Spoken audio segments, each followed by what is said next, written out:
Meeting to order at 10:02.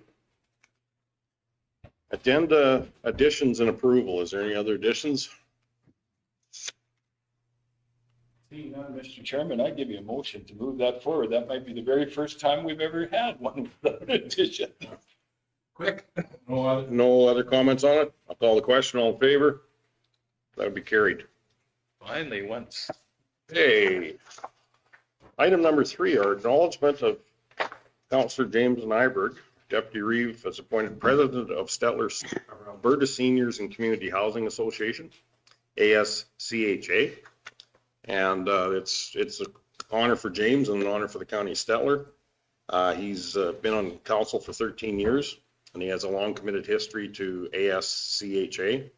He was on their board as a director and vice president, and his passion for serving Albertans, especially in seniors and with our housing, is evident in his work and advocacy and within the association. So myself, I wish to congratulate James. I know he'll do a great job for the Alberta seniors and for the county of Stettler on there. And I think that's, if anybody else, applause. Thank you, gentlemen, and like I said, I will try to represent the county of Stettler well. He thought he had a meeting today, so. It was. And it was just a tease, so. Yeah, that's how it goes, I guess. They come and they go. Thank you for that. Our minute approval, 4.1, regular council meeting minutes, March 13th, 2024. Okay, we'll do these individually because regular council meetings minutes, March 13th, 2024. Did anybody see anything with them? Or? I didn't, so I will move them as presented. Move as presented? Yeah. Council Gender, did you have anything on these minutes? I just noticed that on one of the minutes, like there was one name that was dropped at the very beginning, Wendy Keith, but then she was added on afterward. So Wendy Keith requested her name not be the one associated with the presentation, but she did attend. Okay. Thank you. You're fine. Hello. Hey, we have a motion to accept. All in favor? That'd be carried. Correction to regular council meeting minutes, May 11th, 2022. I can give a bit of background on this, Mr. Chair. So we noticed as we were going through our policy review, there was a policy that came up, and Michelle and I got into an argument about whether or not it had been rescinded, because I was sure I remembered it having been rescinded. And so the minutes, we went back, the minutes had reflected it wrong, but we did review the video, which is quite convenient to have. And the agenda package as well did recommend rescission, and that is the motion that the council gave us. But it got misattributed in the minutes from May 2022 that the policy was adopted. So we just need to correct motion 135.05.11.22 to cross out adopt and as presented and just replace adopt with rescind.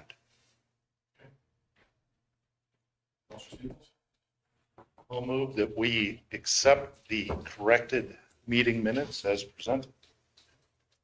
All in favor? Opposed? Are you in favor, Dave? Or? Which one are you doing? Are you doing? This is on page 10, right at the bottom. It's correction to the Point two. to the regular council meeting. You're in favor? Okay, carried. Okay, 4.3, committee of the whole minutes, February 22nd, 2024, page 19. Any comments on that, Councilor Stolberg? Okay. Oh, whoops. Yeah, can we maybe amend with an amendment that it's Craig Teal, not Craig Team? That one wasn't on purpose, but I could probably spell check didn't catch it. You'll put that into your motion. With that amendment as well. With the Red Deer truck fill. Okay, anything else on that? Call the question, all in favor? You were on the phone for part of it. Okay. Carried. Pretty fuzzy phone dang that. No public hearings. Gitzel and Company will be here to go over audit at 11 o'clock. And County of Stettler Seed Cleaning Plant Board will be here at 1. So we will move into 8.3. 8.3. This agenda that I have in front of me, does it have the additions to it? Yeah, the printed version. When you get to the next page, you'll see some stuff in red, some stuff in blue. Okay, thank you. You betcha. We'll make sure it wasn't missing. Okay, 8.3, water hookups, page 24 of the package. It's not here, so I can take this one. So we had a couple of requests on the north end of Trestle Estates. That's just northeast of Stettler for those who can't always remember the smaller subdivisions. So there was a request. It's these two north diamonds here that I have on the map, the two north green diamonds. To connect just those guys is what the details in the memo show, and that would be about 3.5 kilometers of line at a budget quote of $225,000.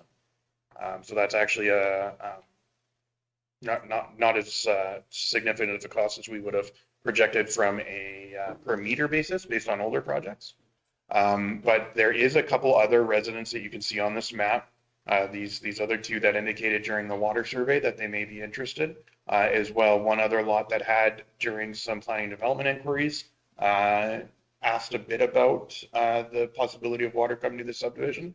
And as well, there are a total of 10 lots within or adjacent to that subdivision that could potentially be serviced, though not all of them have households on them right now. And one acreage along the way, plus a few quarter sections that I can't discount from planning anymore. So with this one, we would present 3 options, either to go ahead for the 2, get the area councillor to try and collect information from other parties that may be interested, including the 2 that are there, or that we would defer this consideration to future planning. Did we get any feedback from the residents in Jewel? No, sadly. I thought the same thing. But we didn't have any responses in Jewel, either positive or negative. Yeah, because if we could get both subdivisions, then I think we'd have critical mass. It would be a very lucrative project if we could get the other side of the tracks, assuming we can get over the tracks cost efficiently. That changes the budget a little bit more than normal, but, and then of course, so with the budgetary quote, that is just based on the 2-meter vaults that were in there. And so there would, obviously that price does go up. There's a little extra line necessary and more vaults as we connect more people. But it's there for council's consideration. That's Council Tender, that's your area? Yes. Yeah. Council Grover? I think we should send somebody out there because there's one woman from, that lives in Jewel Estates that approached me. I think you should have the area councillor or whoever you're going to send around, do a little door knocking and see. Close that on. Yeah. Any other questions, concerns? Councillor Lambert? I'm not familiar. Is Jewel Estates all on separate wells, or do they have a communal system? Separate wells. Yeah, both of these subdivisions would be serviced by individual wells. I asked that question yesterday, that's fine though. Yeah. So we're on, just so I'm clear on this, if I'm reading this right, we're going to be basically 95,000 a hookup. Is that the cost of this one? If it were just 2, then it would work out to, sorry. Yeah, 112,000 per hookup. If we got up to 4, of course, the costs start to go up. But it is sitting in quite a nice sweet spot, honestly, for a fairly low per unit cost based on the budgetary quotes we had. We are talking about a slightly bigger system that should probably have some external support to our engineering on this. But it's potentially a decent project to start considering. One more, Mr. Chairman. What line would you run up there, like, as far as, I'm just thinking if we go past that? This is that whole map thing for me. The bigger map. If you go up, like, what's the possibility of connections to the north? So if you're going to punch a line into here, do you punch a little line or a big line? That's what I'm asking. restricted based on what we're already connecting off of. So you can see in the bottom right of this map where we have a connected resident. This blue line is the end of the constructed line to date. And I believe that's just a 3-inch line now. So that's about as much as we could go with moving north. But this is not terribly far south of the line extension we have off 601. So people to the north can actually be serviced a different way fairly easily. This is actually a fairly decent crossroads of a few possibilities. So that's my only concern. When we get into these multi-lot subdivisions, are we making sure that we're sizing the line for future growth? Like, I don't know how many, are they completely built out on both of those subdivisions?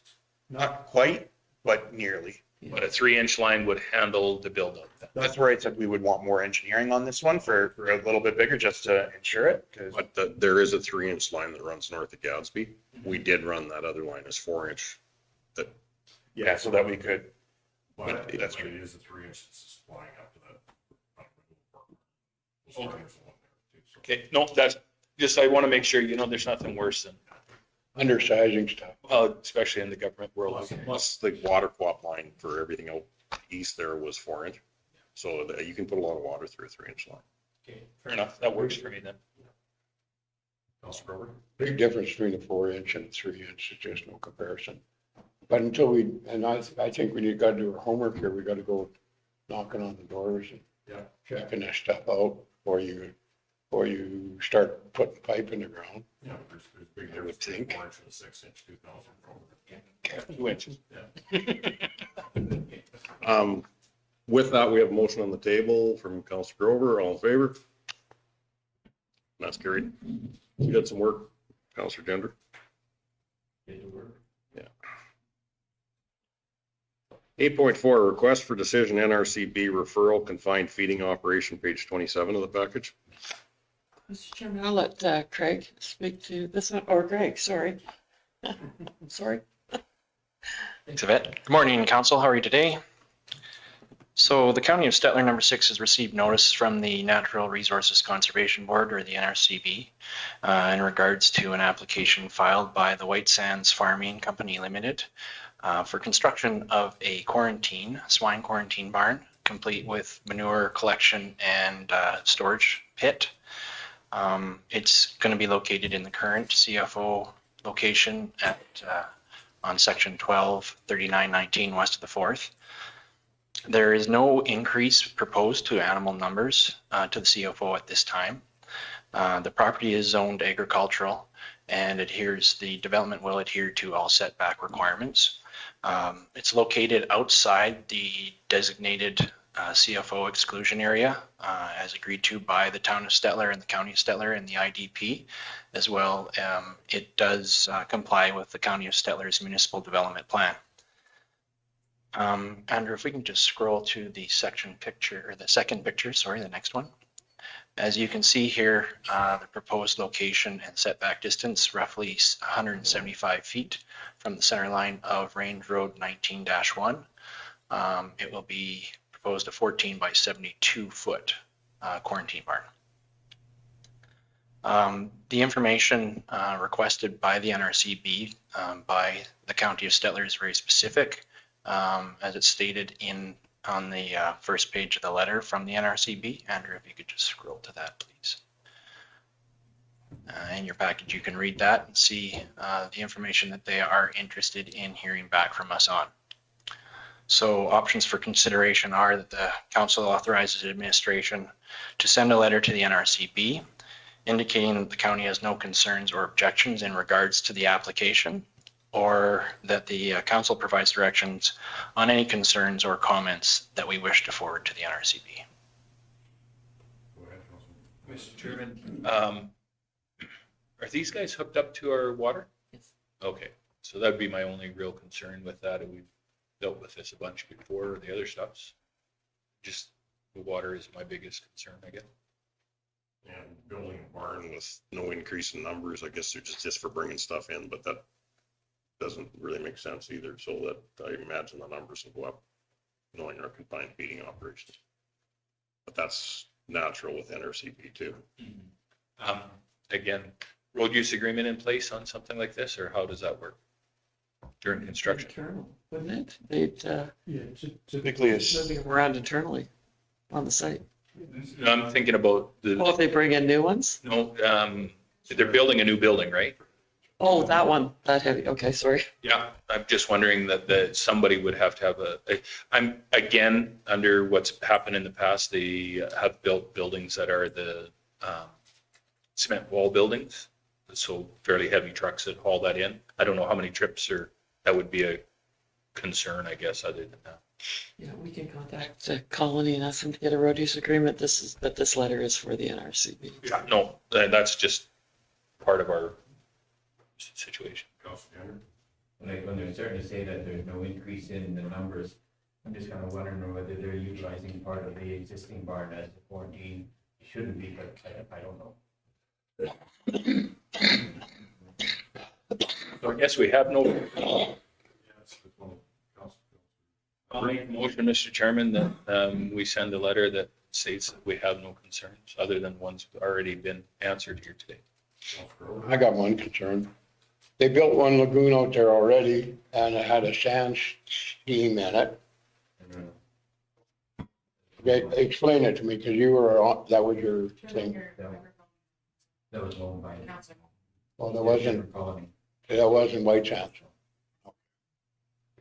All right. Oh, yeah, White Sands, so you'll have it should be hard enough out there. Yeah. Okay. A motion on the table, call the question, all in favor? That's carried.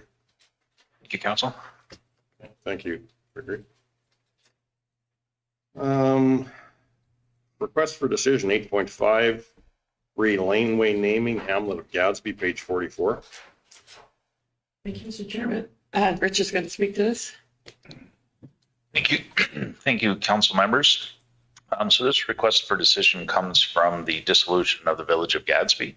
Part of the process when we were going through things with Gadsby, one of the things that came up was the addressing in the hamlet.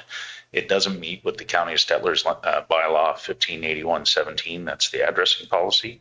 That bylaw states that each internal street must be named, and then the parcels numbered off of that street.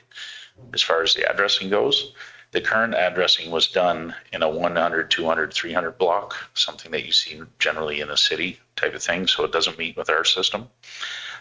So the next problem that we ran into was there are 2 undeveloped road allowances that people, there's no access off of that undeveloped road allowance. So people have been using the alleyways to access their properties. So where that becomes an issue is the alleyways aren't named typically. So it would make no sense to put an address sign on an undeveloped road allowance because the ambulance is never going to go down that road allowance. We've run into this issue before in the hamlet of Nevis. So what we did in Nevis was we named the alley Nevis Lane. So we do have a policy when it comes to road naming. The policy states that the roads to be named have to use the first letter of the local area. So in this instance, the letter would be G. So the names that we came up with were Gadsby Lane because it has to have some sort of significance to the area. And the other name that we came up with was Granton Lane. Granton Rushton was a mayor of Gadsby and served for about 30 years. So we thought that historical reference gave us good enough reason to name that. So we came up with those 2 names, as you can see on the map there. So the addressing project that we have is funded through the funding that we have through the dissolution of the hamlet, the village. So it's kind of the time is of the essence. So we make recommendations to council as far as the road naming, but the naming is up to you. So the decision falls on you guys. So that's why we came up for the options. The options are that you accept the names that we have presented as Gadsby and Granton Lane. And then the other option is that council provide direction on an alternative name for each lane. But in that, I would also just iterate that time is of the essence on this because the time is going to run out for that funding. We have to submit the costs. And it's not just the cost of the 2 signs that we're talking about here, like the full addressing project with all the numbering, the letters that have to go out, all of that. It's kind of held up by this road naming thing. So the recommendation going forward, like I say, is to name them Granton and Gadsby Lane. And that concludes my presentation. Thank you, Rich. Counselor Nyberg had his hand up. Mr. Chairman, I would love to move, I don't know, is it 20-some people? We'll move them all in one fell swoop to Granton and Gadsby Lanes. So, yeah, I think that works out very, very good. Do you have any comment, or you're just going to make? I was going to make a motion, so that's good. Counselor, Well, would we consider the main one going through their Larry Clark Way? I just, it's there already. property in there. If it would have started with G, I may have recommended that, but Oh, okay. Larry, what's your middle name?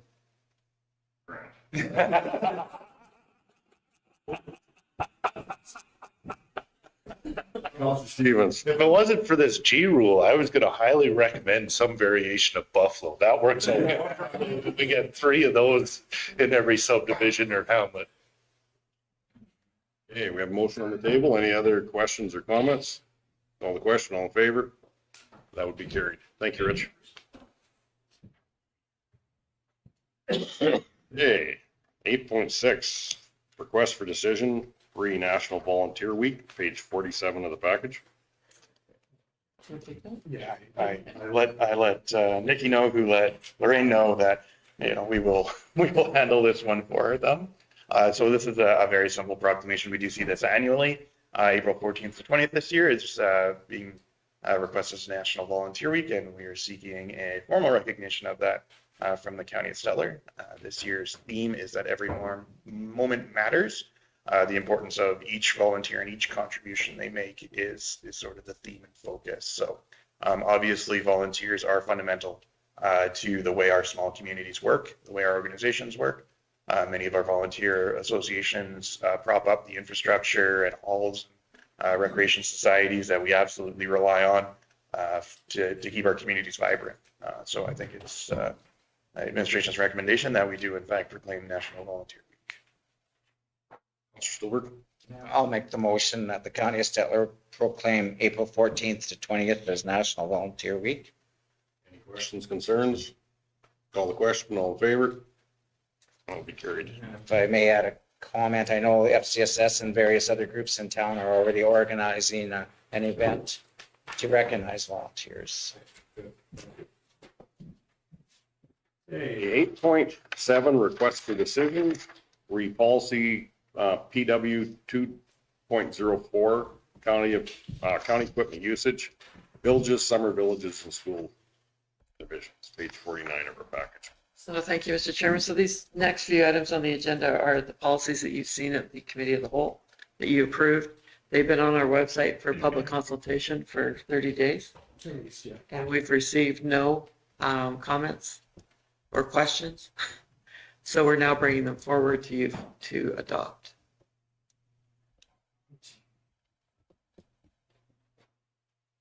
So the first one, we just updated to say that we would make a service agreement for them.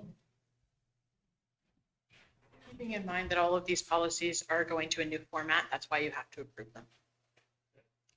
Counselor Stevens.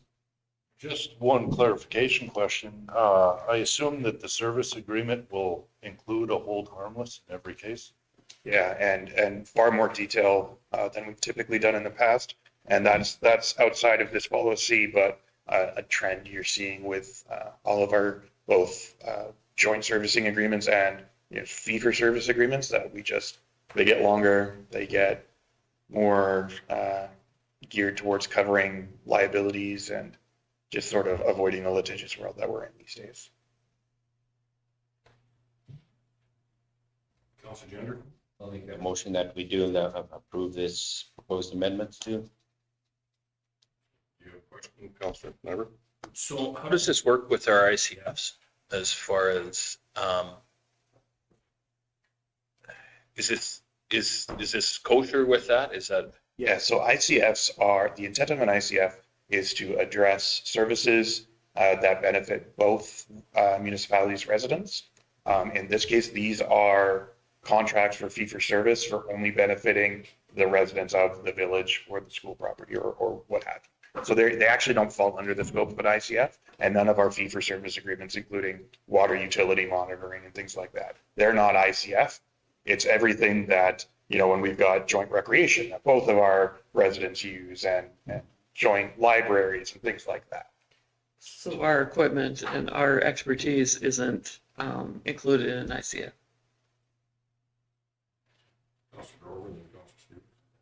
No, like the village there, they can come in and sign an agreement with us to do the main road through there and the one over the hill, sign it once a year, and that's what they need. No, only if council authorized us to enter into an agreement would we even consider It it. has to be authorized every year. The term would be set by The term, yeah, council could say, we'll do this for 5 years, we'll do it for 6 months, but it would be authorized by council. Okay, that's good. I'm good with the council thing as long as they can come in ahead of a snowstorm and at least get the main road or the main exits allowed. But that all depends on our availability of equipment, and our ratepayers, through council direction, are first. And that's where council needs to have that decision, where we haven't had it before. I think this clears things up. That even spreads out, not just to our villages, but to our laneway plowing. We had roads, some storms this year that lanes were being plowed. And some roads, we were still getting complaints on roads, so we really gotta look at that whole thing on availability too. That point would be interesting to bring up at our upcoming joint meeting, because I don't want a situation where it's the panic phone call at 7 o'clock in the morning. We need someone within the hour. Some of the responsibility has to be on our partners. If this is the service, how you plan on providing this service to your community, you need to plan ahead a little bit. It's not an 11th hour thing. We don't get council to sit at the 11th hour very often. And my question is around any existing informal agreements. We're ending those as, They've been ended, so the quick phone call about plowing out the agriplex wouldn't happen again. so any of the prior agreements is water under the proverbial bridge? Other than your water agreement. Yeah, so Under Old Bridge? if I could just quickly speak to that, we do have a couple of formal agreements with Big Valley and Denalda, and actually even one with Veteran. Some of them are for full-time service, and other ones specify just a relief service. So even if today there's not a problem and you're worried about, well, I've only got one staff member, if they go off sick or on leave, then I'm going to have to make the 7 o'clock phone call. We can get into agreement ahead of time to dictate what are the terms of that going to look like? How much notice do we need, right? You can pre-plan for a relief service agreement. And we do that. Of course, Veterans a fun example because it's so far down east, but it's because we're there for the Shirley McClellan line anyways. Plus, if we have agreements in place, then we can plan out our level of service. So if we know we have a large snowfall, can't talk this morning, and we know that we have an agreement to plow out Big Valley Street, then they'll be put on a rotation. It won't be the frantic call unless it's a medical emergency that, we need a grader right now because our streets are covered with snow. They're put into a rotation, and that's how we, get them done. That is what I was hinting at when I first talked the first time. If they come in September 1st or whenever, get an agreement so that they can plow the 2 main roads there. I think that they'll have a decent town person there by then and a decent way to clean the rest out. But at least people can get out of the town if they have to, for medical and other things like that. Yeah, I mean, it's Come earlier before the 1.5 of snow comes, they'll be doing it in the first part of September. right. So it doesn't matter if they come in January or they come in September, council still has to authorize the agreement. And then it'll come through council and there you go. Right? Yeah. That's exactly what I want to hear. Thank you. Councilor Nyberg? Mr. Chairman, and then how do we determine the cost of these things? Are we going to Well, right now we've been costing, so we use last year's expenses, right? So it maybe isn't the best, but it's pretty reasonable, especially when you look at the way fuel fluctuates, part prices fluctuate, labor. So we take last year's costs, like our parts, our fuel, our labor, and we use that rate to charge out anything that we're doing for any other entity. We do have a shop rate, which council just adjusted, which reflects that a little bit more, and that's for the entities that we look after, like the ambulance, the waste, and Chillicothe.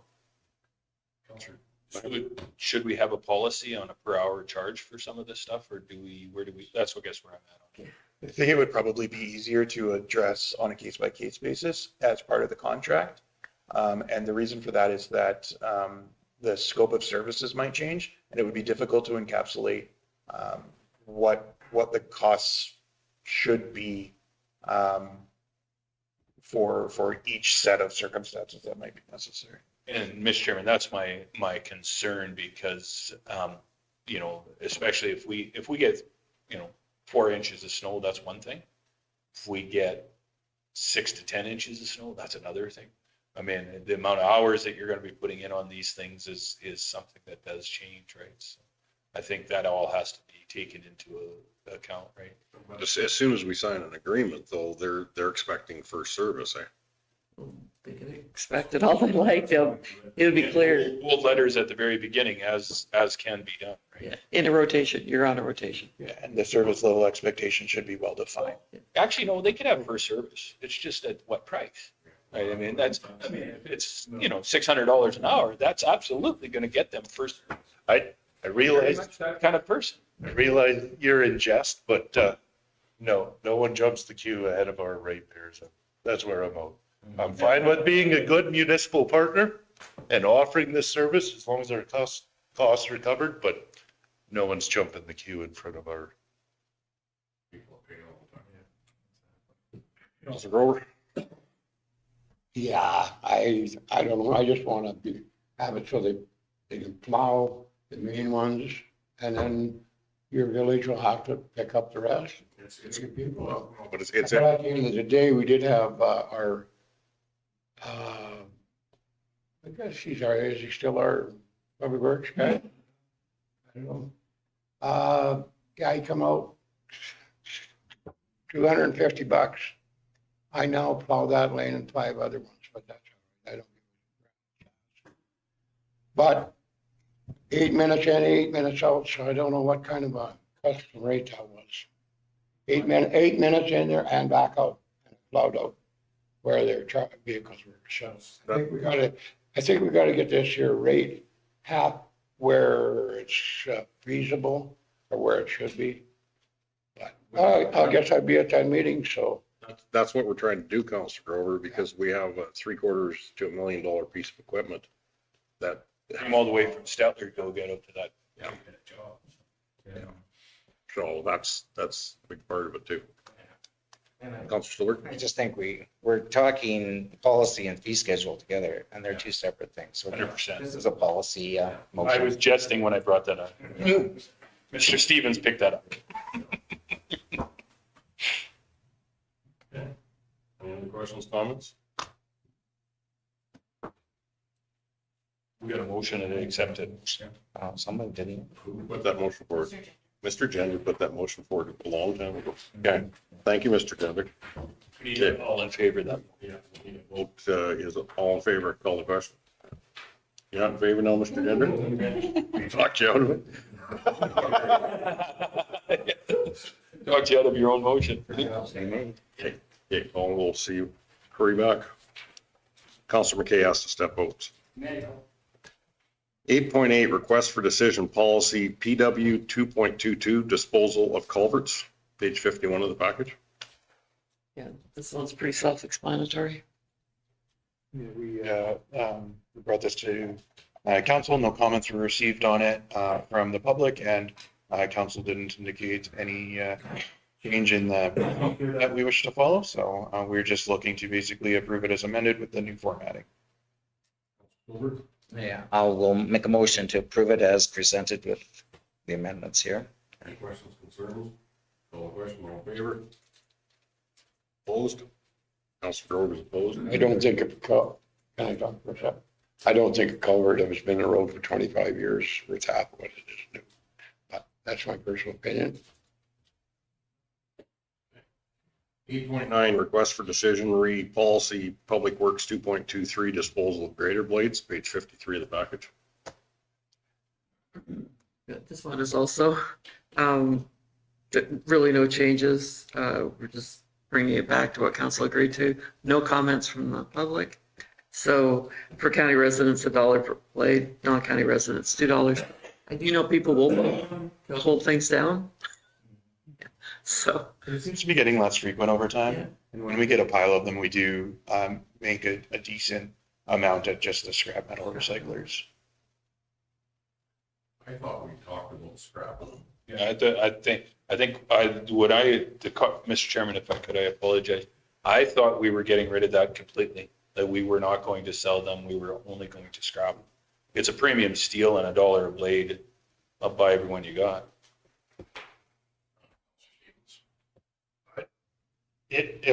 How many of these do we sell? And I use the term sell in quotations because at $1 a pop, that's hardly a sale. How many of these would we sell a year? I can't say for sure, but I do know that last year I got phoned about purchasing a couple of them and I just said, contact Public Works. So I think maybe 1 or 2 a year. Maybe Andrew can pull up numbers way faster than I can on computers. So maybe we could see. But I don't think it's big. I think we probably do take the majority of them to the scrap dealer. And I think that's where we make some decent cash off of them. I mean, if there's a use to ratepayers, I honestly believe this $1 a blade costs us more in administration than it does it, like, Can I get 2 blades? if we're giving out a dozen a year to our ratepayers, I don't care about the $12. It costs us more in administration time for this fee than it does. Well, if council wants to go that way, I mean, we could just rescind the policy. Yeah, we rescind the policy. We'll notify the public that it's been rescinded and that'll call it a day. Yeah, they work good in slough. They do, and it was dry out last year. You could actually pound them in there and they stay. Posts pop up. So I don't know. I think they already paid for them the first time, so don't have to pay $1 the second or $2 the next time around. Big deal. Councilor Tender? What is the price of quality steel, Tom? I don't know. You probably, for grader blades, you could probably get 10 cents a pound now. It'd be prep steel and high grade prep steels. 10 cents a pound? Yeah. Greater blade would weigh about 50 pounds. Yeah. So I find that it should be corresponding to that, and then you start. $5 to $6 is what a grader blade would get. That's why I said you'd be okay. Councilor Stover? I think it has a service to our ratepayers. It would be nice if they were still available, even if it's in a small number, at $5 a blade for county residents, and then basically not offering them for sale to non-county. Because, I mean, Well, we can make those changes if council directs us to. Stick them back on the website for comment. Councilor Nyberg? Mr. Chairman, and this also gets back to administration. So you make a pile of, 25, when do you send it to the scrap bin, right? At some point, you have to do a cleanup of these things and send it to the scrap, but whatever. That's a maintenance issue and that's something that operations can do. I don't think this is not a big issue, however we deal with it. I agree with Councilor Nyberg. If it's convenient to send them to a recycler, they're gone. And then if you get a call saying, I would like to buy some, then we'll have to say, sorry, we're out right now. You'd have to wait till the next thing. Yeah. That's what I don't want them to sit there and hold on to, end up with 200 of these and then go, well, now we got to go back to council and ask for them to. We've got the big metal bins out there and once they get full, they come get them. So. Yeah, that makes sense. You have the big yard in Big Valley, you could put them there, but you could put them anywhere. Once you get to 100, then you send them. Then the scrap guy will give you more money because he actually can pick something up. They're not really top steel. I think a couple years ago, we tendered out for our scrap metal. I think we're still working on what, a 3-year contract. So, like, we have the bins, they get full, they come and get them. Yeah. Councilor Gender. I guess the only thing I would change in there, put them for $5 a blade, as long as they're available. That's where I would be at too. And it doesn't matter if they're county or non-county, I don't care. Something. Yeah. Councilor Stevens. That was my question. It's just, are we separating Oak County? So do you have to pull that back and post it again, or? I mean, it's up to council, really. You could effectively just amend it and still post it for comment and then reconsider it if any comments come in. If not, then We're overthinking this, gentlemen. I'm sure that nobody is going to be really that concerned about it. I'm comfortable taking the heat if the public's upset about that. Absolutely. Very controversial policy. Councilor Stillberg. I'll make the motion to amend this policy to read $5 per blade. And then just $5 per blade, and it doesn't matter what resident it is, I guess, and then if available. Councilor Gender. What's a 4 to 5 inch post cost? Too much. Councilor Grover. Talking to this guy that uses steel. $10. $5 is no problem at Whoa, all. whoa, whoa, whoa, whoa. These are not grater blades. These are 5.5 inch steel, 1/2 inch thick. There's a lot more metal in them than there is in a grated blade. So I think about $3 would be closer, whatever, by the pound. Good motion at 5. There's a motion of 5, that's good. We'll call the question. All in favor? Opposed? Councilor Grover. Just so you know, pipe steel and greater blade steel are definitely not on the same grade when it goes to the recycler, just so you know. Once again, I think we're overthinking this. Once it all goes in the metal bit, our contract will. No, I think with the, just so you know, I think they have been sending the greater blades separately because they know they get a premium price for it. It's high tension steel. They're That's steel, yeah. Good to make stuff.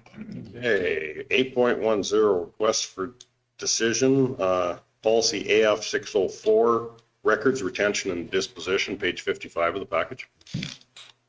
So this one is exactly as you saw it in February at the COW meeting then. No comments, shockingly, no comments on our records retention policy. Mostly it's the changes you see are in the schedule. We had a few things that we basically just changed based on municipal affairs recommendations, and we got rid of ranges of years where it said something like, oh, keep this for 5 to 7 years. That's not a very good policy direction. So we said we picked one.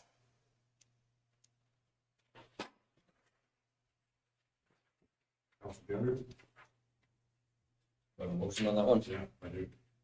That's actually, Purpose presented. Well, we'll go with option number 1, as been proposed. Any other questions, concerns? Call the question, all in favor? That's carried. Okay, request for decision, ag lease land tenders, page 65 of the package.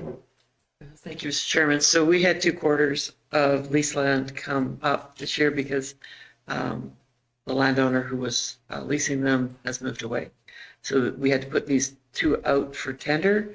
And this is what has come in for council's consideration. I only have 1 comment. Wow. We'll move that. Do we accept the bids, the high bids of 5,500 or 5,577 per year from Kale Gist on each quarter plus taxes? Is it plus tax? What's the difference there between them? Some are and some aren't. It doesn't matter. They have to pay the taxes anyway. So why are some of the bids with that when it's presented to us like that? His doesn't say plus that, does it? And because I did get to see the tender documents this morning when I was sitting with Farah. It's just how they wrote it. So some of them wrote plus taxes on their bid and some of them did not. But they have to pay the taxes. Fair enough. No, that's good. I just wondered why it was presented that way to us. Them in the agreement. So like to the top, it would be another $260.58 added to that 55. Added at 55, 75? Is ample water supplies on these quarters? No. But they were leased on an as is, as you get basis. There's a dugout. We did do a dugout there about 2 years ago. It did go dry last year. It did have some water in it this fall. I haven't checked the lease land, but I don't think either one of them have enough probably or a big amount of water on them right now. So hoping for rain or they'll be hauling like everybody else. We did haul a few loads the one year for one person. We did. We did it a couple times because basically we'd never been in that situation before where our lease land water dried up. So now, But now when we lease them out, it's as is, where is, so that we're not hauling. because now they're gonna have to haul water. Yeah, unless the downpours come.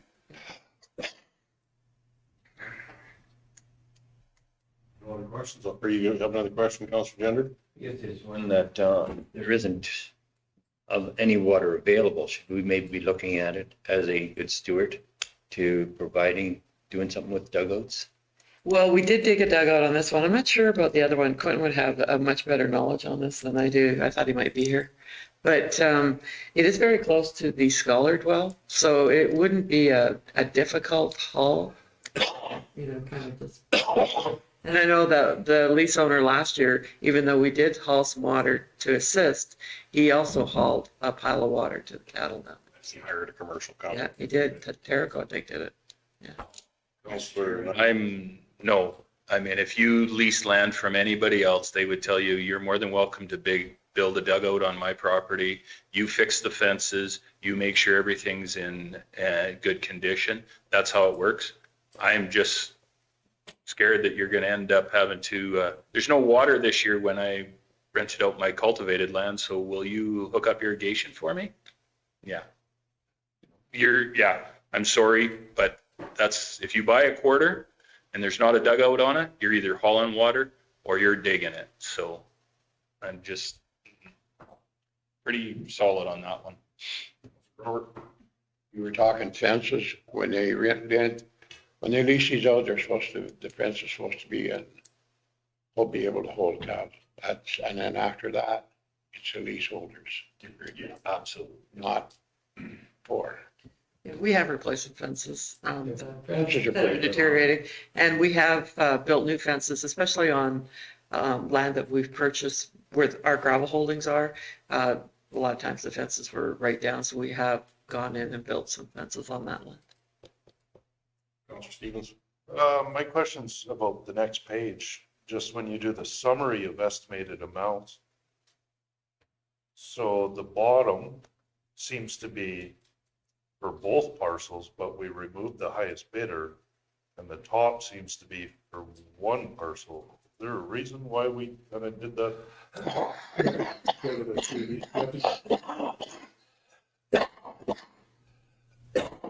We have to go to the previous page, I believe. The ones that said the 6 and 7, these two bidders only wanted both of them together and not independent. Oh, okay. Good. And so the parcels, the guys who said, I'd take just parcel 6 or I'd take just parcel 7, it's just that parcel 6 ended up on the previous page. Good. Nope, fair enough. Okay, that's good. Yep. Any other questions? All the questions, all in favor? That's carried. Did you vote, Councilor Grover? Sorry. Yes. Okay. 8.12, request for decision, letter of support, Stettler FCSS, page 67.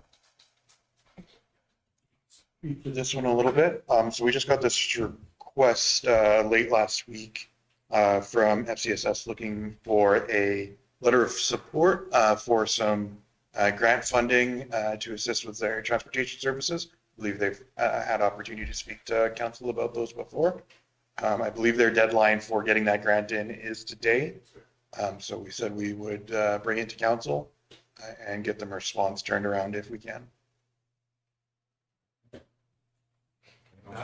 I will make the motion that we provide a letter of support for FCSS. This is a joint venture in the community, and if they can land outside money, of course, it's a huge benefit for our community because we do need transportation, and it would definitely lower the cost in the community for these transportation uses. So I think it is good, and I mean, there's no worry of us being roped into future payments or something like this because we already fund FCSS, and that's a government set formula. So there's no risk at being offering a letter of support. So I think it's very important.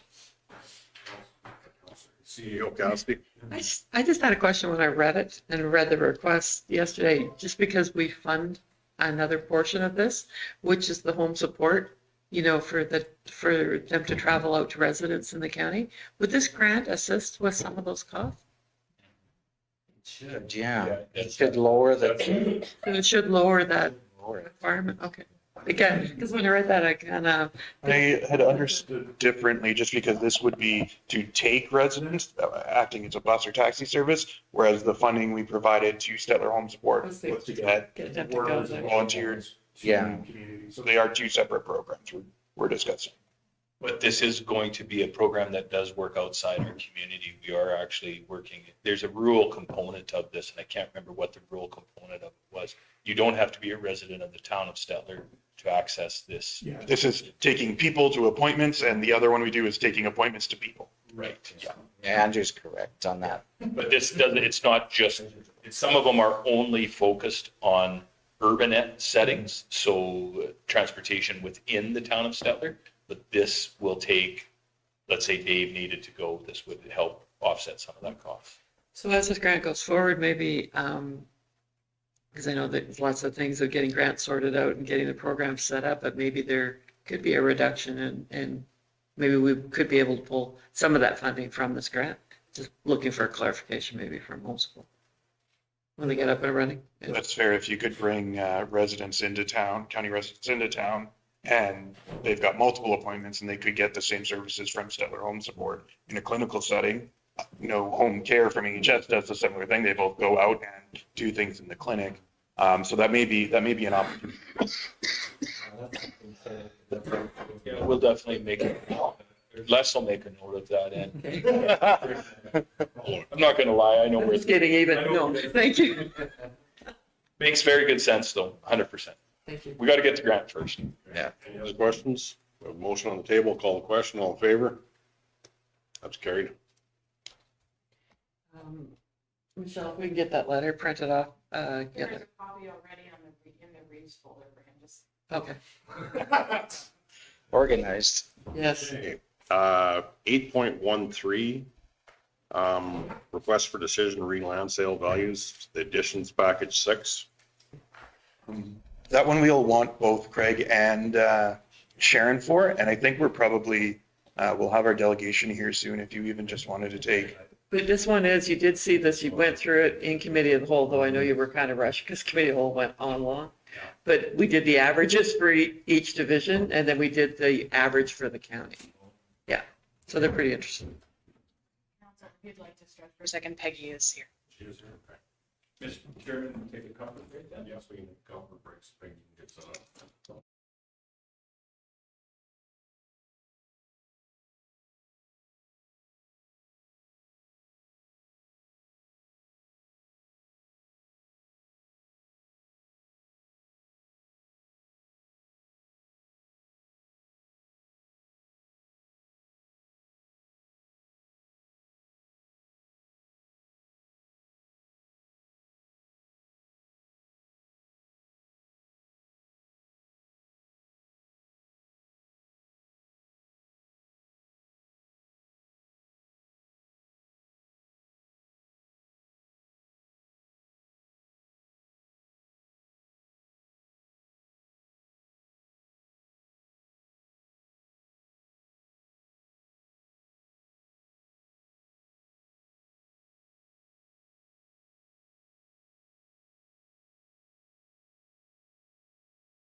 Get you started here eventually, Peggy.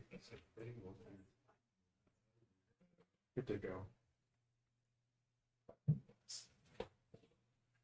You're good without a vet? We're good without a vet. We can start? Yeah, we can start. Yes, we can start then. So it is our Gitzel and Company Chartered Accountants, County of Stettler Financial Audit 2023. Welcome, Peggy. Thank you. Thank you for having me here.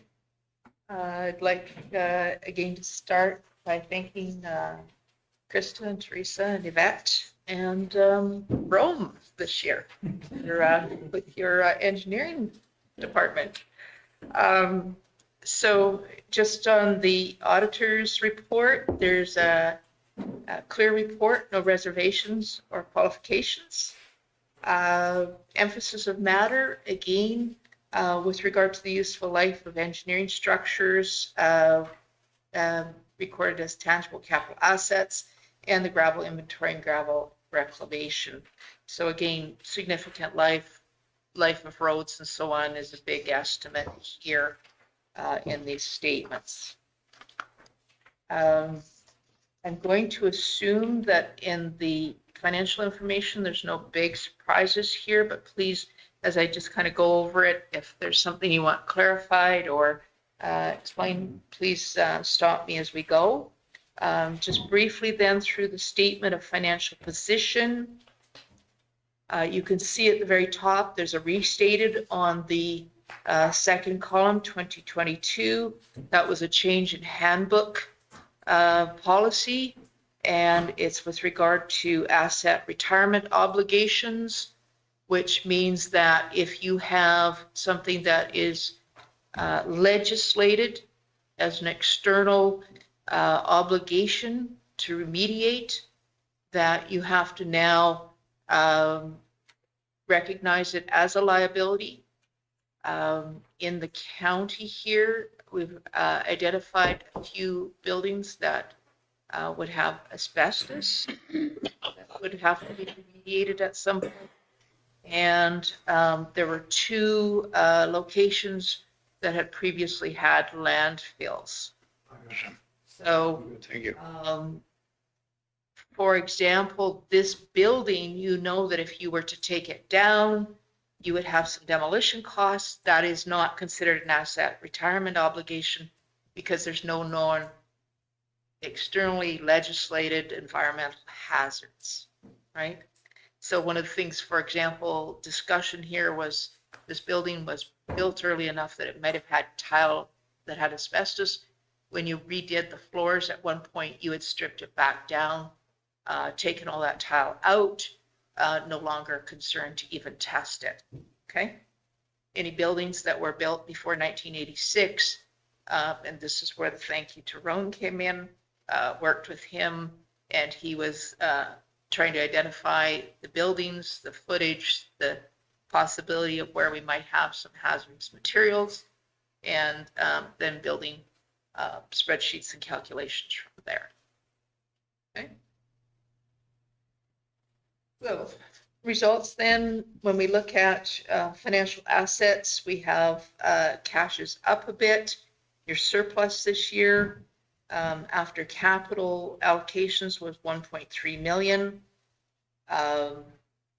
The taxes receivable down considerably, and that's because of write-offs for some larger uncollectible older ones, and probably bringing it more in line with what management has deemed at this point to be collectible. And some collection on some of those as well, some settlements. Trade and other receivables is 2.4 million. Of that is 1.4 million is from government grants. Yes.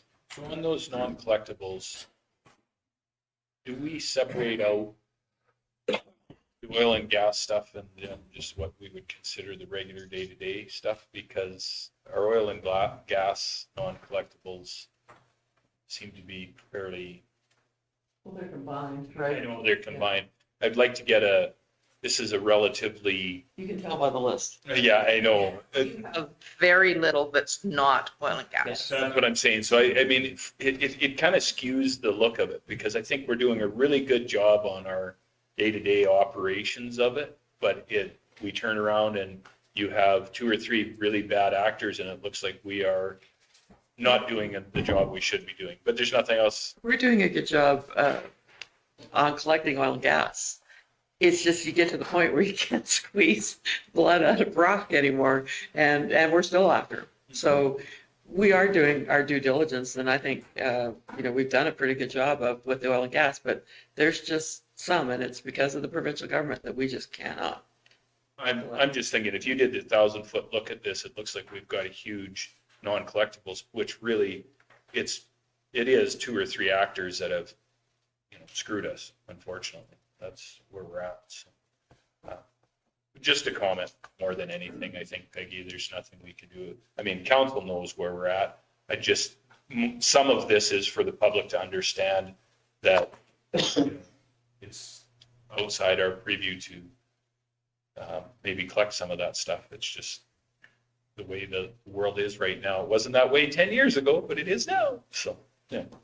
I think it goes back to Yvette's comment with regard to the province and some abilities there. So linear taxes is still a big part of your revenue. So that's my concern. We've done a pilot, the bad actor left, the new one comes in, but they start that day paying their taxes, and some are good and some aren't. But I just can never get this wrapped around my head. I talk to people in government and stuff. Why, if I have a building and I have a mechanic in there and he doesn't pay his rent for 3 months, I lock the door and he's done. And I don't know where all of a sudden the provincial government lets him get away with this when you could lock the gate, lock the well, and that's it. These guys are still producing when they don't own something. But it's because they don't own the land that they sit on. So all you're going to do is punish a farmer who, believe me, is already getting punished because he's not getting lease payments, and by trying to stop somebody from producing, and the government will step in and say, no, you've got to let them get in there in case something happens. So that's the biggest difference. There's no perfect answer on this. I think the province has to do better, but if you shut in all the wells for an oil company, you've cut off all their profit, and now you expect them to pay a bill. Like, you can close the doors on the business, but that business isn't paying off their debts with no income. There's no perfect answer. This just isn't County of Stettler, though. The Army is following through with this, so we need to wait and see what their recommendations are on it too, and how we can lobby the government on it.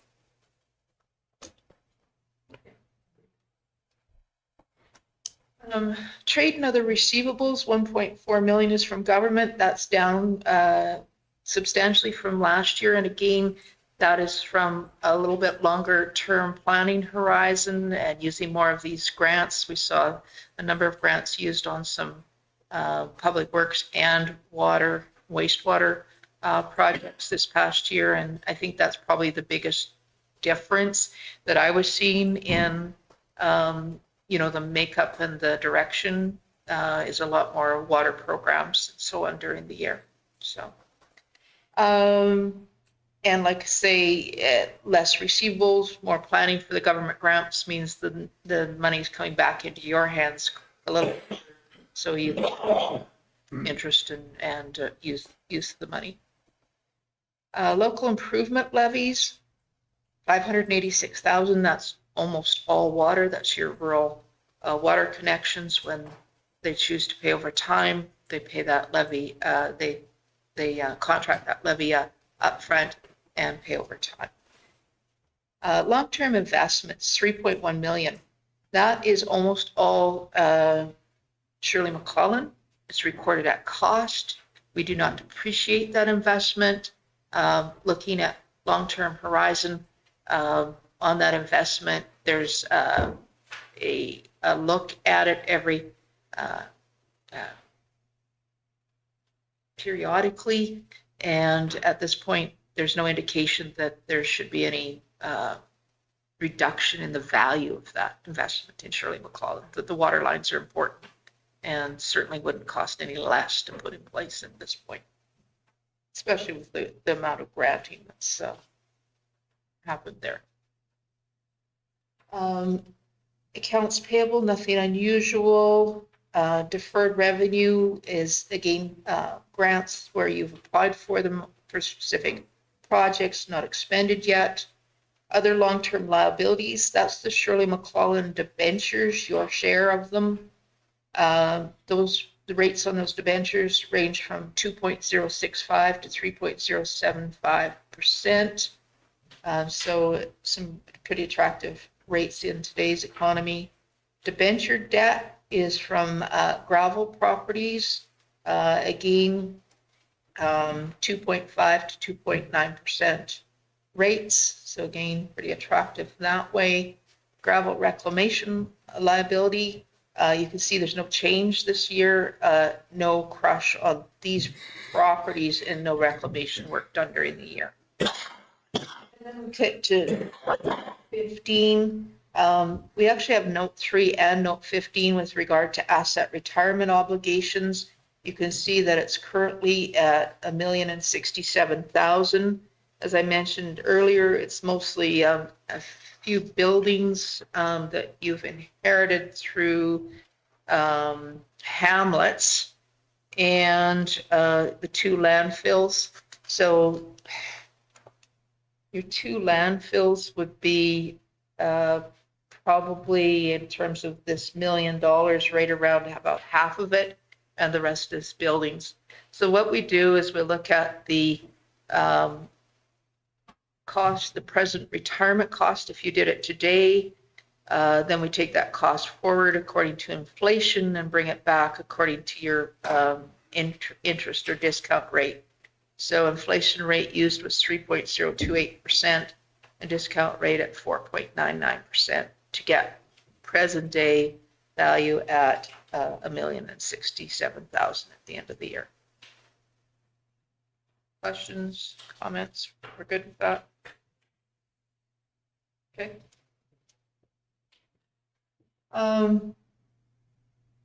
GCA is on page 9. If we want to just flip it, schedule 2.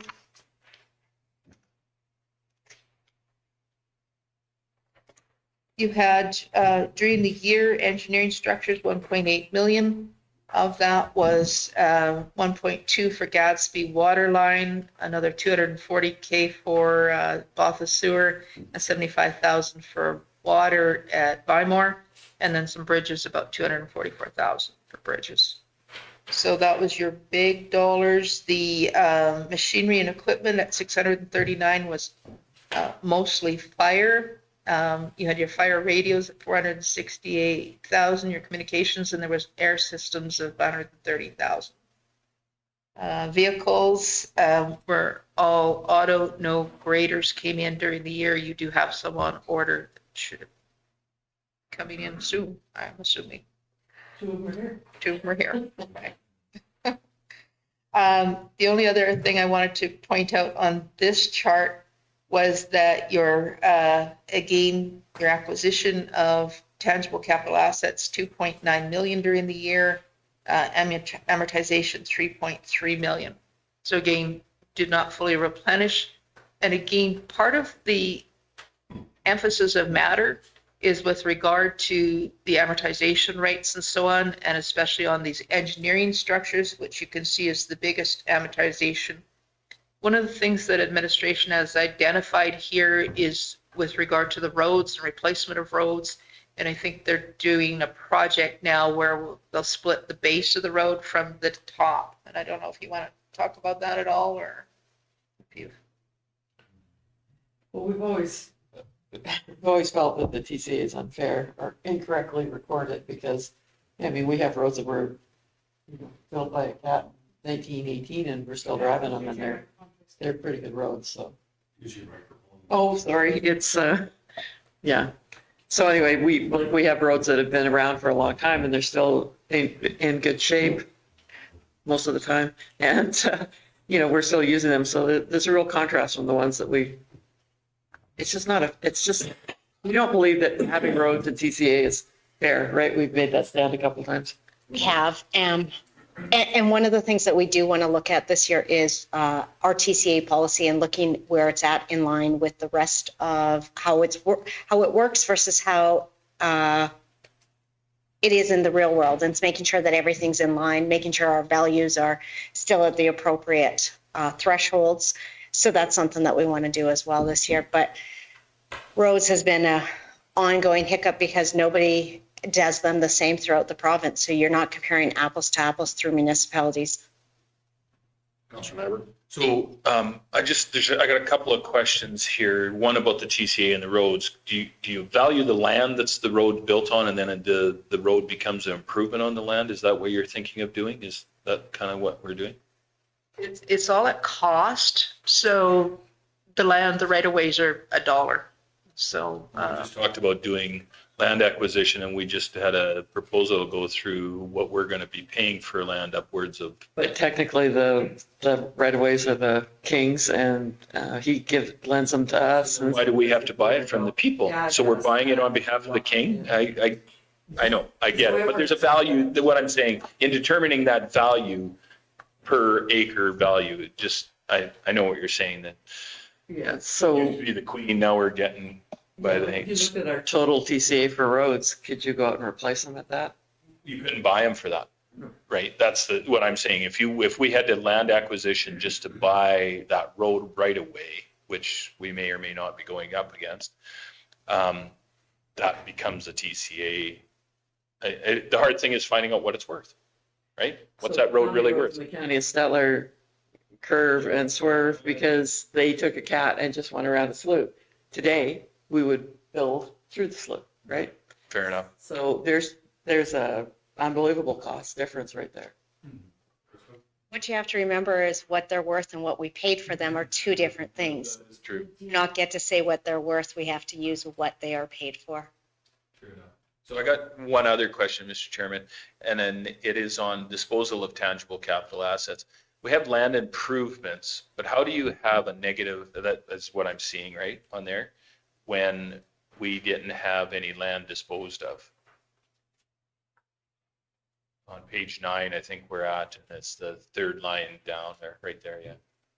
So what happened with Same with the buildings, I guess, because how do you sell a building without, I guess you could sell a building without maybe cleanup, I don't know. Some of that was to do with when we went through all of our TCA assets within our citywide program.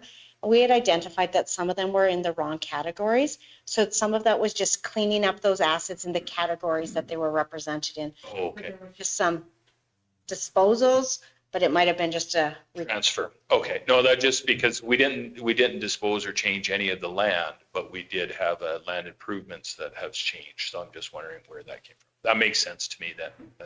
If it's just clerical moving of stuff, that's fair enough. Yeah, and I think there were a couple like this land improvement was where it was something that was old that was identified, that goes through the list and just take it off the list if it's really not there any longer. No. Fair enough. No, that's good. That makes sense to me. You got how it becomes a land improvement could be fencing, it could be anything, right? Yeah, okay. Okay, back on page 4 then, inventory for materials and supplies, again, is 8.7 of that is gravel. And then there's another 450,000 is public works for culverts and parts and so on. And 180,000 for ASB for chemical, etc.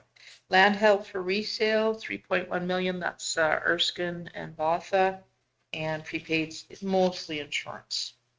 So accumulated surplus, so I'm going to talk about again in a minute.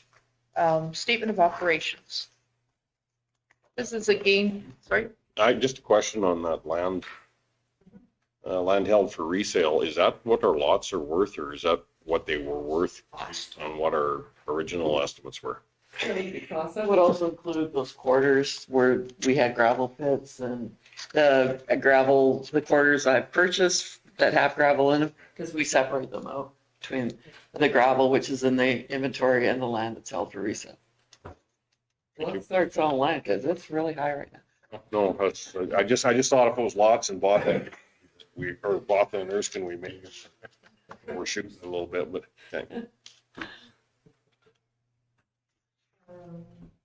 A statement of operations, again, net municipal property taxes, you can see here after the requisitions is about 2/3 of your overall income, including any capital transfers. Sales and user fees, 872,000 over budget. I think most of it's just conservative budgeting. Investment income is the other thing that's, again, quite a bit over budget, again, with rates and just a little bit more cash held there. So total revenue is about 1.5 million in excess of budget. With regard to expenses, again, public works is about 47% of your costs in your county here, and they were 2.9 million under budget this year. Ag services under budget about 350K, and that's again mostly where a project was finished or a position was filled. Provision for allowances, 597,000 is the only thing that was over budget, and again, history where you've had some fairly significant allowances. Then in 2022, you had a bit of a recovery because you were able to cover some things that you had previously allowed for, so a little bit less budget for it, hoping that things were progressing, turning around, collectible, and as things unfolded, discovered that there was in excess of that about 600,000 that deemed not collectible at this point. So Just on the roads, streets, walks, lighting, we're about 2.9 under budget. Is that just projects that never got done? Is that where we're at? Yeah, we were gonna do some crushing next year, or last year, we didn't, because we didn't feel like we needed it. We had some other, like graveling was probably one of the biggest things. Right? Yeah, where we just didn't require the gravel, because we just don't go out, we just don't load the trucks anymore and send them out and tell them to put the gravel on the road. We send somebody out to look at it. And so if they don't need 300 yards a mile, we'll knock it back to 250, that type of stuff. But we didn't do the graveling that we had projected to do. Is some of that the difference in us moving to the alternate contract with ATCO on the lighting side? Or is that? I think most of that would show up I guess it would show up in lighting, right? Street lights. I think actually we pay a little bit more, but we don't have the capital costs anymore. And I think the provisions for allowances, that's, yeah. So that's some of the wall companies that we just can't carry anymore. So yeah, out they go. So overall, your operating side, your deficit was 4.5 million under expected. And when we add the capital transfers, government grants, and your local improvement levies, we see that the overall revenue was about 2.2 million in excess of what your expected deficit was.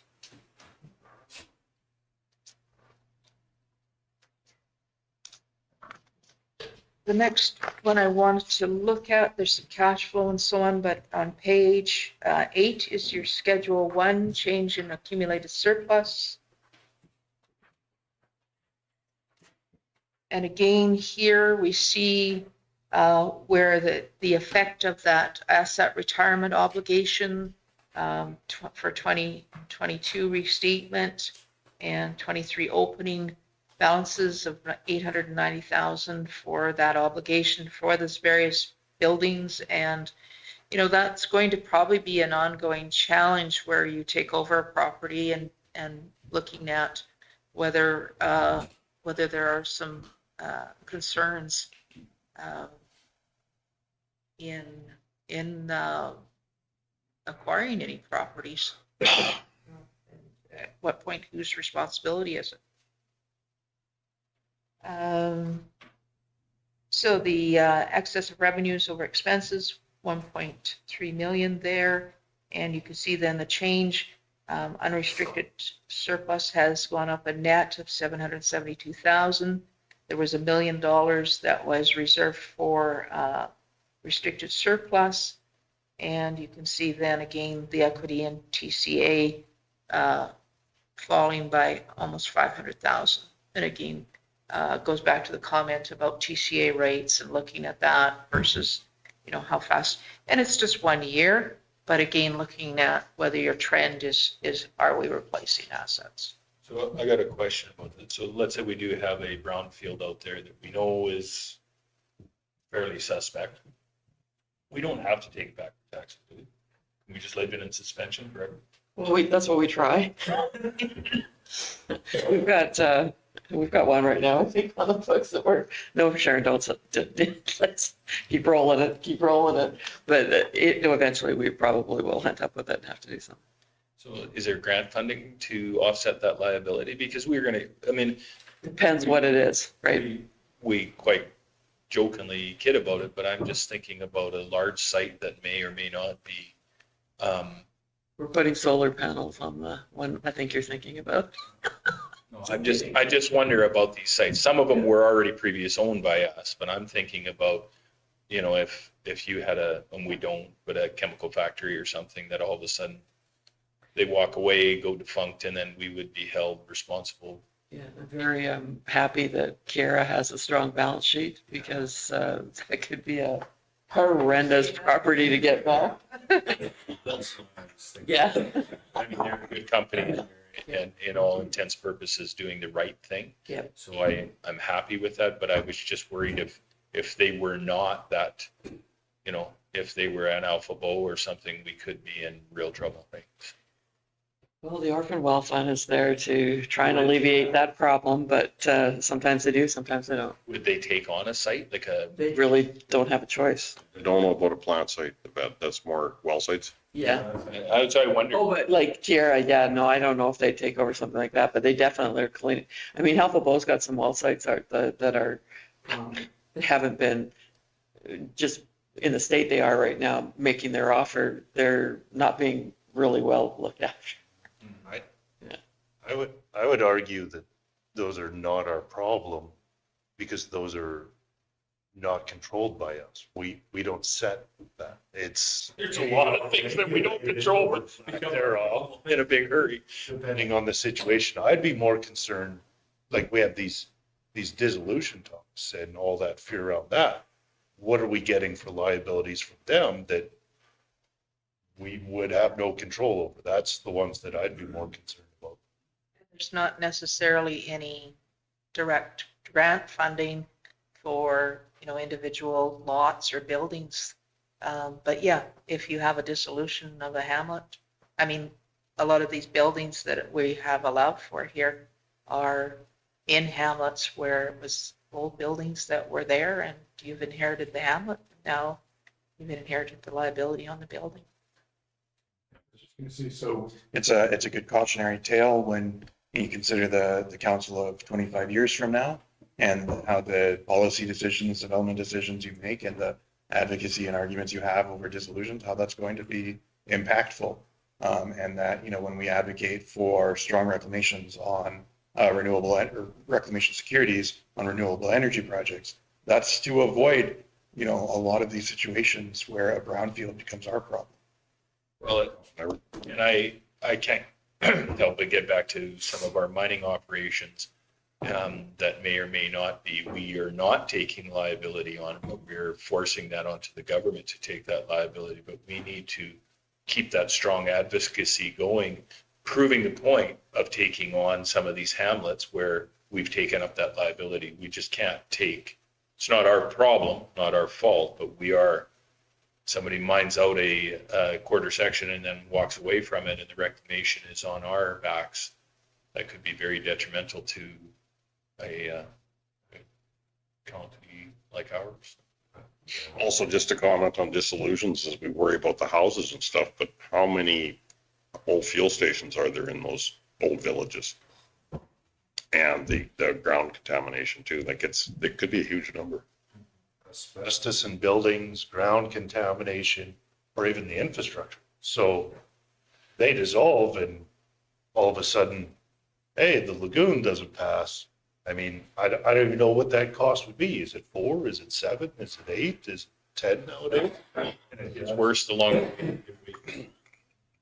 Okay, now let's move on to something positive. Sorry. Beat that horse to death. Just to be clear as well, just one other comment on that, then we'll leave that. So we all know that roads, paved roads and so on have contaminants. They would not be included here because at this point there is no, we're not aware of any roads that you're like that you're intending to close in the near future.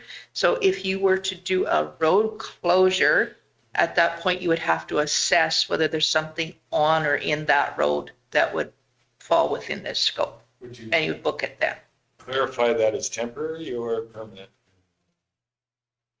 It falls on responsibility at some point to have to reclaim it. And then we look as soon as, if you at some point have to reclaim it, It becomes expensive. it becomes, and then you have to go through the numbers of what time horizon and what cost. So just on a note, what about the railway lines? If they close a railway line? Like I've got one just north of my place, it's been closed since. They're a product of the federal government, so they basically get away with it. And we have no say over it. Yeah, they don't reclaim anything. Yeah, let the kid. Okay, fair enough, thank you. So restricted surplus reserves, part of your financial statement. I didn't know if you wanted to look at that briefly or whether you're well aware of where you're keeping your reserves. That's in note 17 on page 25 of this package.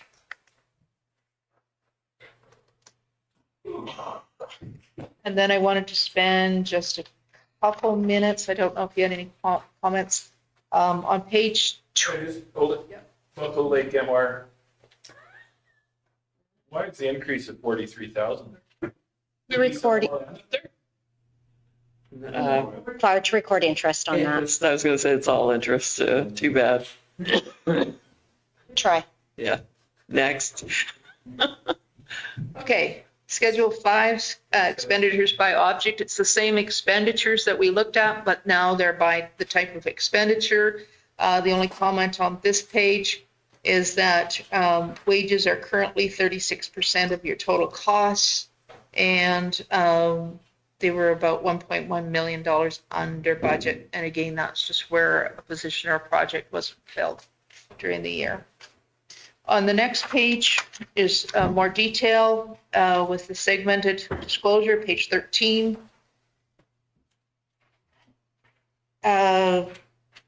Again, it breaks down by type of where each things are going, where your grants are going. Again, the biggest difference year over year I've seen here is that you're spending more on water lines and water grants. And so we're seeing more in that category with regard to sales, user fees, and government transfers for mainly for capital expenditures. In the expense side, contracted and general services for general government, big numbers in that one. There's an assessor, 182,000, legal 170, insurance 122,000. When we go to protective services, under contracted services, there's communication resource officers, 500,000.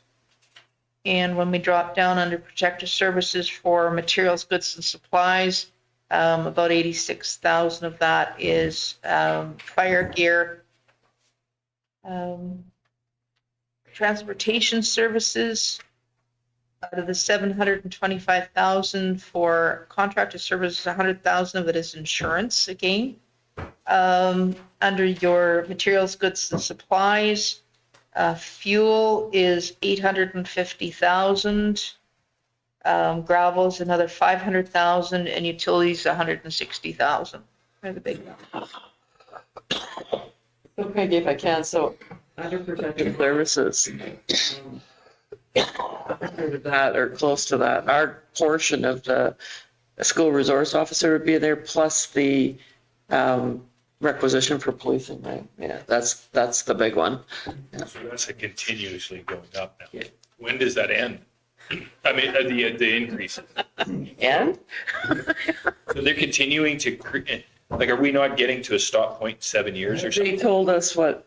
Yeah, so back in 2018, they released the schedule and we've been following that schedule.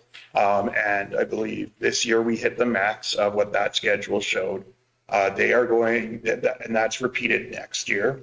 And then they are not ready to renegotiate it or re-regulate it yet. So they're going to extend that one more year as is. But when we met with K Division this spring, they did indicate through that, this extension that, all of these numbers are still based on their 2018 numbers. And that's before that big increase. So expect not the provincial 25-26 budget, but the 26-27 budget, expect an ouch, I think. So what I understand though, is that ouch is going to be spread across both urbans and rural. I hope so. And that is a provincial determination. It's not K Division. K Division's just telling us they're telling. Sorry, Justice the Solicitor General is the one who spoke to this. They were at the meeting with K Division. Okay. Fair enough. Thank you. We're still holding them to Minister Madhu's promise that if we didn't collect it, we didn't have to remit it. So we're not remitting any of the requisition that we can't collect, and mostly from oil and gas. And have they balked on that at all? Well, they're dancing with us. What did they say? You owe us more money? So the last email we got was, we have this payment, it doesn't match our invoice. And so I responded with, we're going off what the minister advised us at that time, and this is the payment we're providing, and it's only what we've collected. And it's been crickets, so. Did you CC the current minister? He was involved last year when we were going back and forth, so. So I would suggest any of those emails get directly administrated to him too as well, so that. I would assume that they would also be dealing with that too, through there. You've got more confidence than me. We're having fun anyway. Yeah. We're running it right now like we do with education, like an over and under levy. So hopefully it benefits our ratepayers a little bit. One day. Water and wastewater. We have water costs of 380,000 and another contract for Gadsby of another 220,000. And we have fuel of 43,000. Under ASB, big number, 145,000 was chemical. And planning development, 239,000 for legal again. Under other, the transfers there are for FCSS and waste. Big numbers.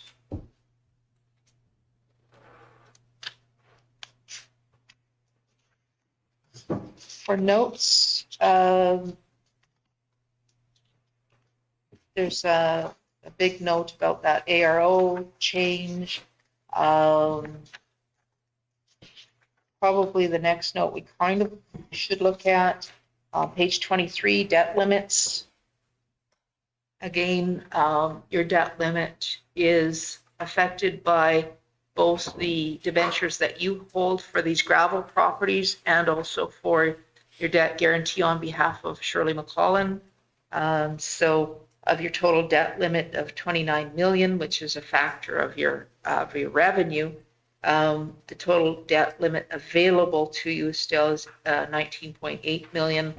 And in terms of servicing, when we take off your servicing principal and interest on your debentures and your share of Shirley's in the next year, you have available to you 4.2 million.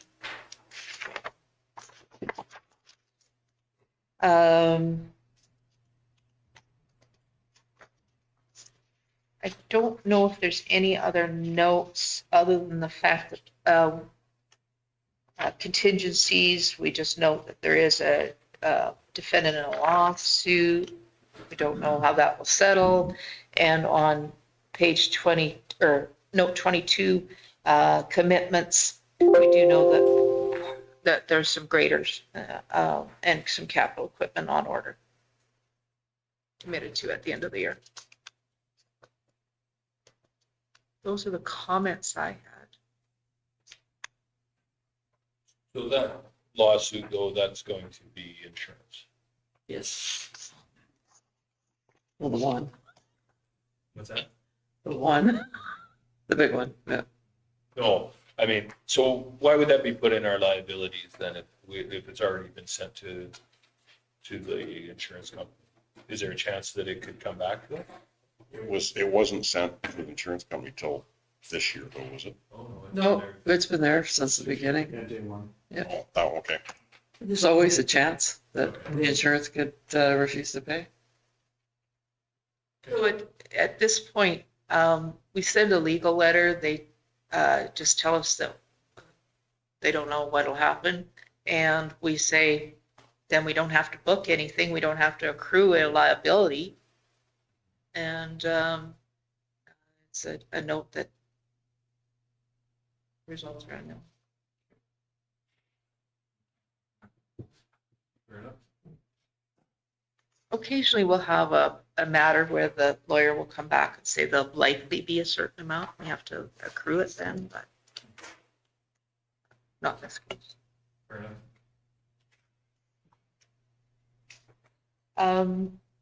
I did have some graphs. I don't know, Andrew, if you had them or just very quickly, just looking visually at what we just saw. Net municipal property taxes, 2/3 of your overall revenue. Okay, government transfers, as much as spend time on grants and so on, is 18% overall. Next one, just comparative. So the next, yeah, okay, expenses by function, as I mentioned, public works, 47% of your costs. And you can see that the water and wastewater gradually becoming a bigger percentage of the cost. And then services, 10%. This year might be a little bit higher because you've got a lot of fire costs that you would normally have every year. You know, last year we saw protective services at 8%. And of course, like I say, or as Yvette mentioned, the policing, right? I just got a question back about 3 slides, but it's just the fact that it shows our rec agreement expires in 2025. Has that been extended, Andrew? Yeah, I think that it has now. We made a deal with them. Yes, actually, we did agree to extend that contract in the 11th hour in December. It was our very last meeting in December, and the town likewise, that we agreed. It had an automatic renewal clause in it, and we both agreed that we would not dispute the automatic renewal. It'll show up next. Yeah, in the next set of statements, that date will be 2035. Yeah. Oh, we did it in 2023. So. And I think that was because of what the contract said. It was a little ambiguous about what the final date was because there was a year past it. Yes, that's true. The agreement, yeah. So this is an interesting one. The agreement set a 10-year period and then miscalculated and put a date 11 years later. So it actually, and it was our interpretation, and and the town did not dispute that interpretation that that agreement would have expired at the end of 2024, and 1 year's notice was required to prevent the automatic renewal. So we made sure we gave notice ahead of time.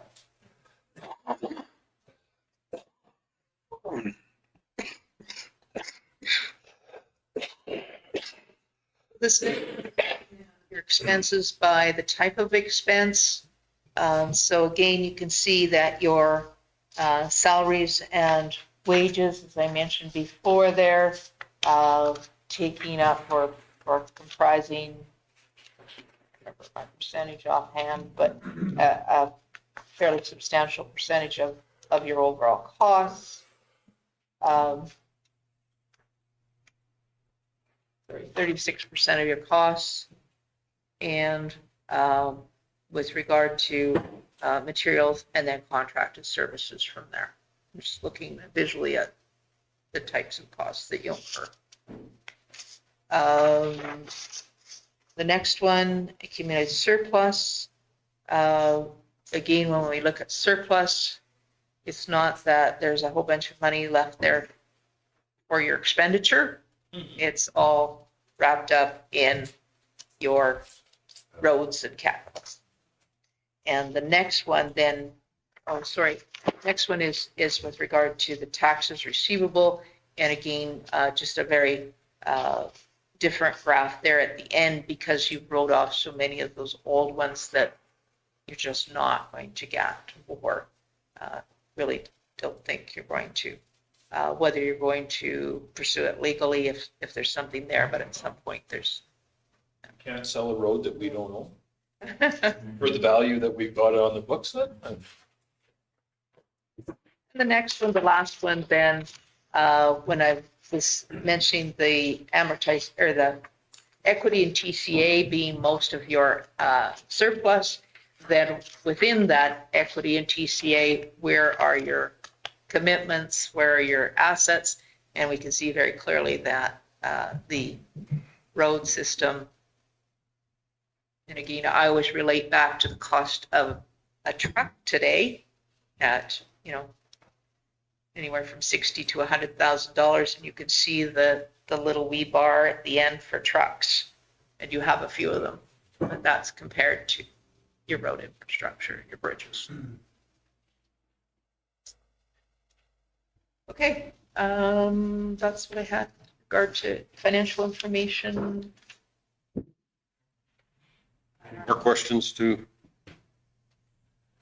This typically when we go into camera, Mr. Chairman, I'll take us into camera and just us and Eddie, is that what we do? Typically. With administration here to present the letters in case they have any comments. And then if we're required to go in further into camera, we can ask for that too. Yeah. So I'll give you that motion to go in camera. All in favor?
Need a motion, where are we at now? 8.1, request for decision, reapproval of financial statements, page 22 of the package.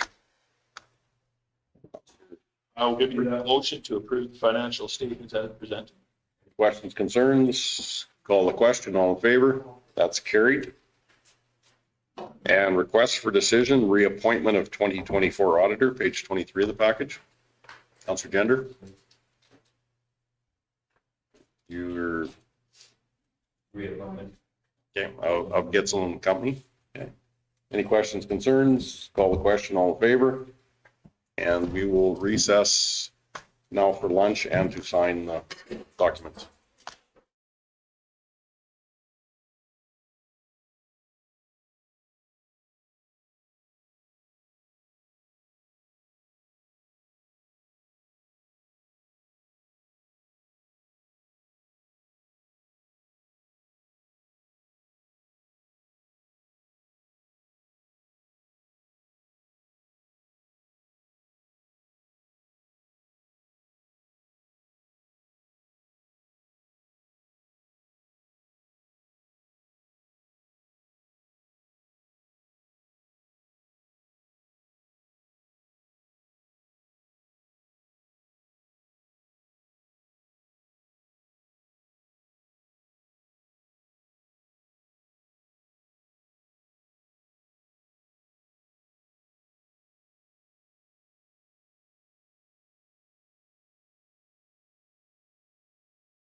104. And our 1 o'clock delegation is County of Stettler Seat Cleaning Plant Board. And we will have an update. So, Andrew? Do you want to do introductions first? Yes, we'll do introductions first. We will start with Michelle. Michelle Hoover, Legislative Assistant. Ernie Ginger, good afternoon, everyone. Paul McKay, good afternoon. Larry Clark. Dave Brewer. Justin Stevens. Les Stulberg. James Snyder, Councillor, Erskine South Warden.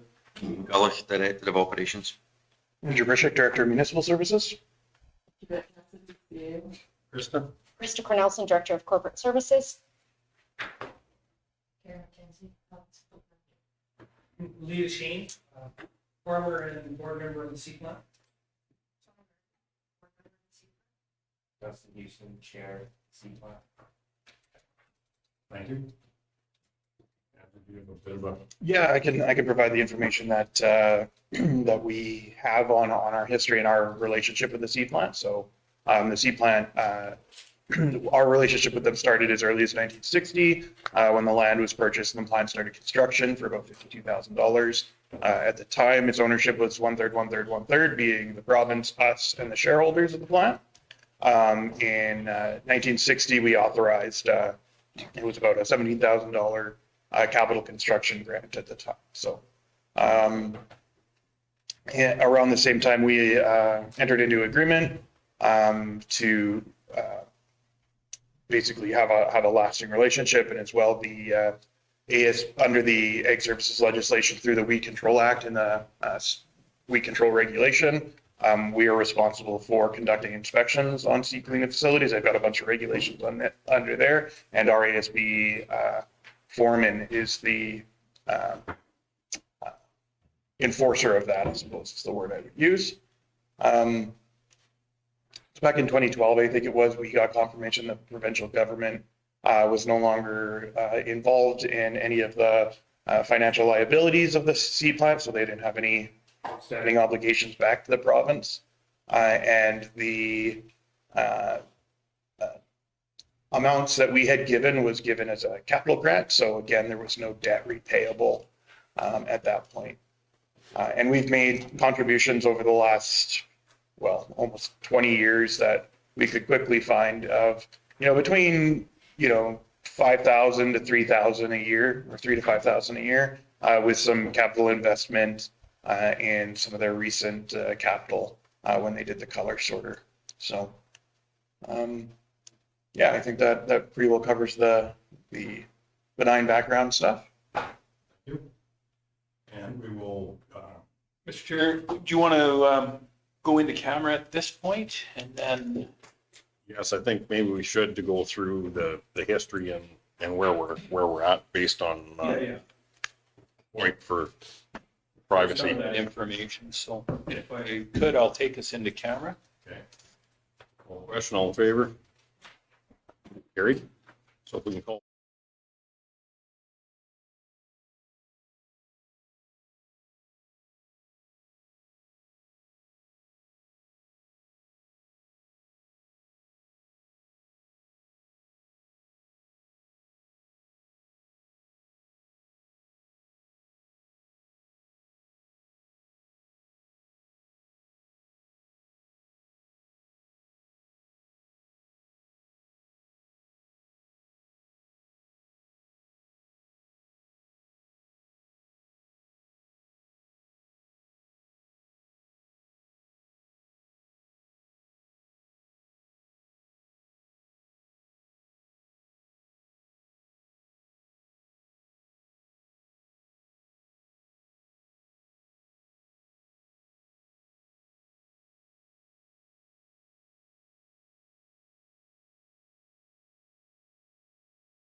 Mr. Chairman, are you leaving?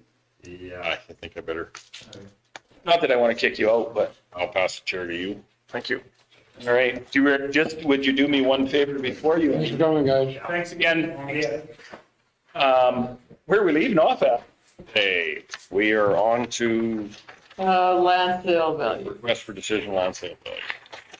If we wanted to take a quick comfort break in between, I just let Sharon and Craig know that that's where we'll be starting. So we'll, which one do you say we're at? We would be at Steve. We're 8:13. So can we just skip to? We're good, yeah. Well, gentlemen, I think if we don't go through this quickly, we'll be here till way too late. So we're going to skip to 8.14, handout number 1. Thank you, Mr. Chairman. So basically, the road graders that we purchased 5 as a block. These last 2 that came in, there's a bit of a discrepancy in the price. It could be because I think there's maybe some miscommunication, but it could be because these graders are now coming in 2024. But we are working on it. Joe is working with Finning to try and get them to basically give it back to us. But I can't authorize the contract, the purchase of these graders, unless council realizes what the true price is when we write the check or send the EFT. And so I need you to approve it. And Joe, did you want to speak to it? Yeah, thank you. Through the chair, so when we originally looked at these back in April 2023, when the tenders get brought back for us, the price for the graders was agreed at 689,000. The warranty on them, an extended warranty, was for 25,000. And then Caterpillar have been working with us and actually delivered the graders well ahead of schedule for us. When they arrived and the agreement then came through, when we were reviewing the agreement with them, we then noticed that the price had increased from what we had tendered it originally to an increased price of 697,000. And rather than 25,000, it was 29,000 for the warranty. We've now subsequently sent back the original agreement that we had with Finning and the tendered price with it. They're aware of it. It's at the directorate level within Finning. And they are more than happy to be working alongside it. But because we physically have the graders here, we have agreements in place, and we have paperwork that needs to be completed. We don't want to hold anything up, send the graders back to Caterpillar for them to sit in their storerooms, but then for us to have to be mobilised and bring them back out here and then complete what we're doing with them. So the worst case scenario would be that we had to pay this $12,100 per unit. Best case scenario, we pay that, and that's and they're happy to be working alongside with it now. So we wanted to bring it and let you guys know that this is the other way we're sitting with it just now. Okay. Gentlemen, any questions? Go ahead, Mr. Stevens.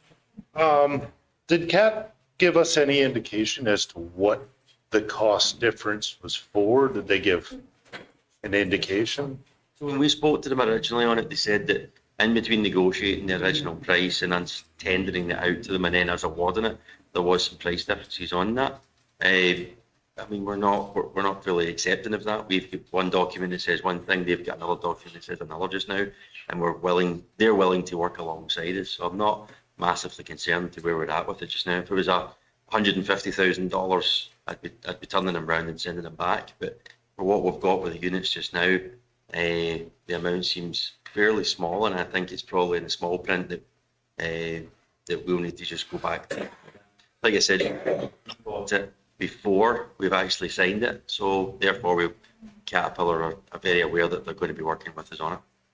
So, Andrew, do you have the tender quote that we brought up originally from these guys where? It's attached to your handout. No, I'm talking when we made the motion. Oh, sorry. Yeah. My concern is when we did that, are we now taking the second or the first bidder and turning them into the second bidder?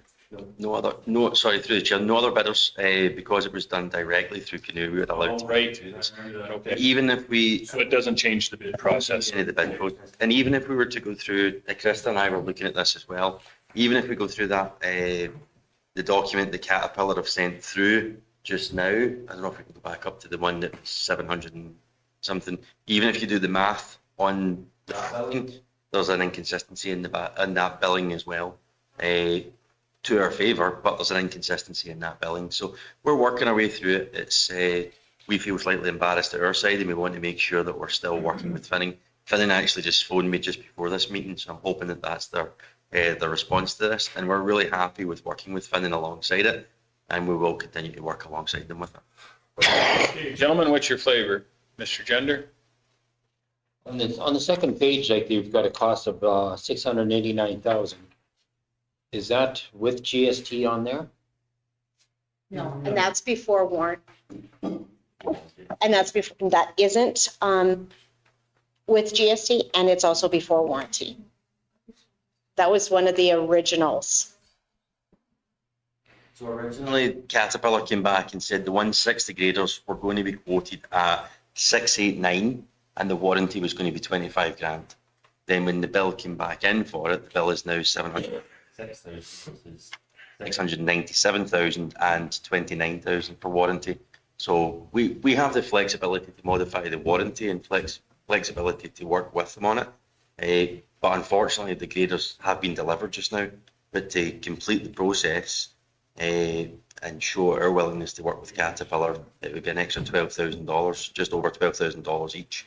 But Caterpillar are willing to work with us, or Finning are willing to work with us on this just now, because they realise as well that there's a discrepancy in this. So there's lots of alternatives, right? Like they could send us a check for our money back. They could we have an M to come next year or later on this year.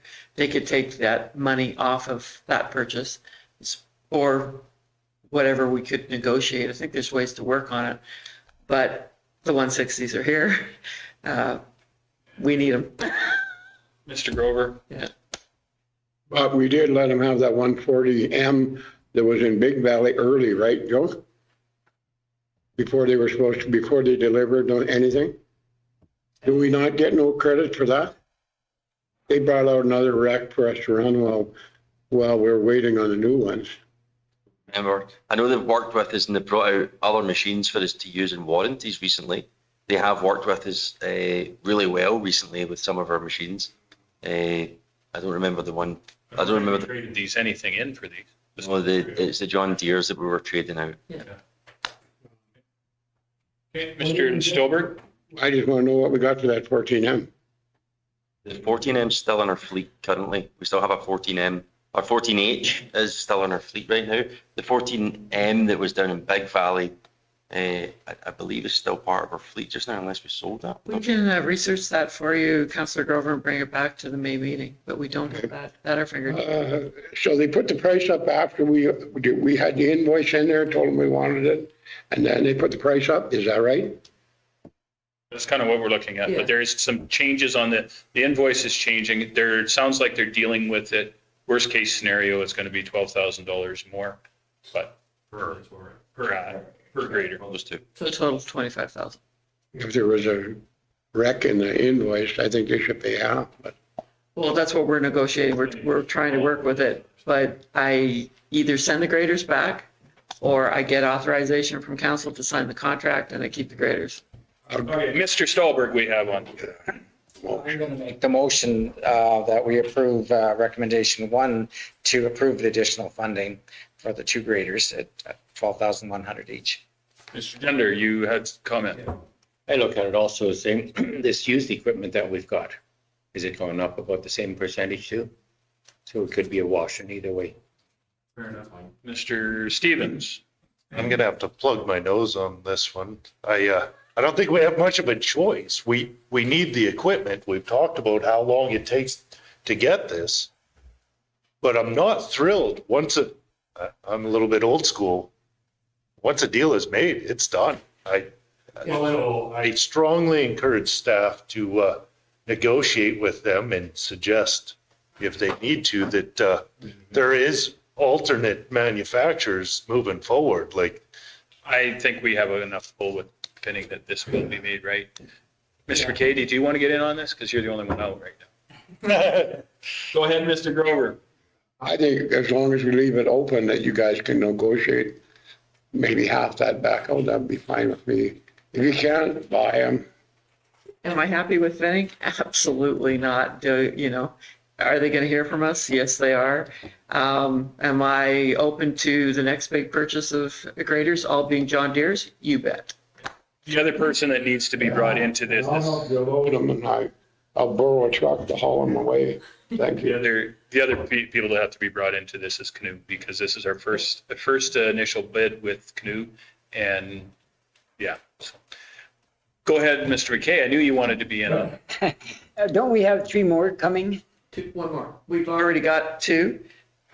And these are the other 2. And then we have the M coming either later this year or in 2025. What's going to happen with the M? Is that going to be another 12? It's going to be really cheap. So. Well, that's what you hope. But if this is going forward, there's a possibility that it's going to have a kink to it too. I think we'll definitely bring it to their attention prior to delivery that we're watching the price. Yeah. Thank you. Joe, do you have something more that you want to? I just want to accept the responsibility on me on this as well, because when we're looking through this, I accept the responsibility of this to move it forward. I'm really happy with everything that we've worked with Vinnie on it. I don't believe that it's something that's intentional. I think it's something that we just need to look at, and I'm glad that we all found it at the same time. And the conversations have been very light and open with them. And when I brought it to Yvette's attention and Krista's attention, I said, well, we'll take it forward, and in goodwill, we'll kind of do our part, bring it back to council and say, well, I'm willing to at this point as part of operations to kind of look at that. I don't think it's something that Finning have done to increase a price mid bid or mid tender. It's not the way they would do it, and we wouldn't have accepted that anyway. So yeah, I just willing to accept my responsibility and part in this when we move forward. That was all. Dave, did you want to have? No, I just did. I would, Les's motion is go ahead and pay them the full amount. I would like to see it where they have room to negotiate that. Absolutely do. Okay, that's all. Thank you. Mr. Stevens, did you have anything else to add? Nope, I'm ready to I'm vote. going to call the question. All those in favor? That is carried. Thank you. Okay, we're going to go back up to land sales value. Thank you, Joe. Thank you, Mr. Chairman. So Craig and Sharon are here to talk to you about this. You've already discussed and gave administration some direction.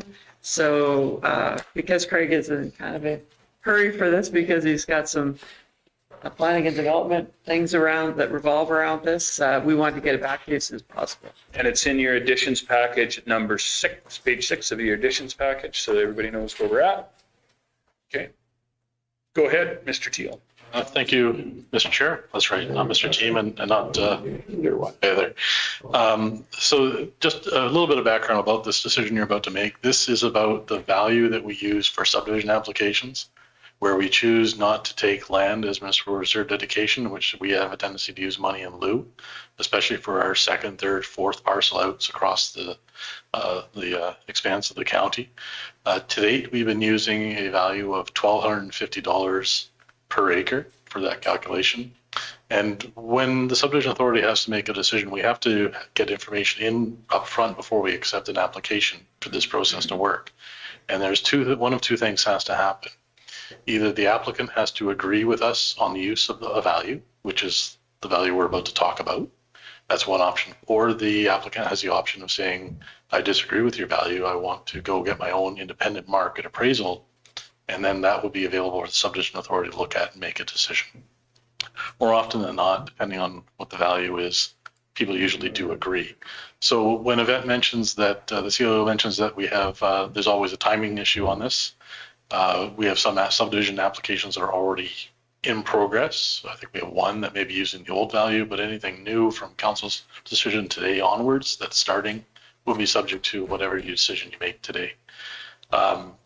So that is where this fits in, and it's so council again is basically two options, and I'm going to ask Sharon to speak to the actual value. She did all that research, but the two options that we put forward as administration is either continue our practice of having a single rate that we use across the entire county.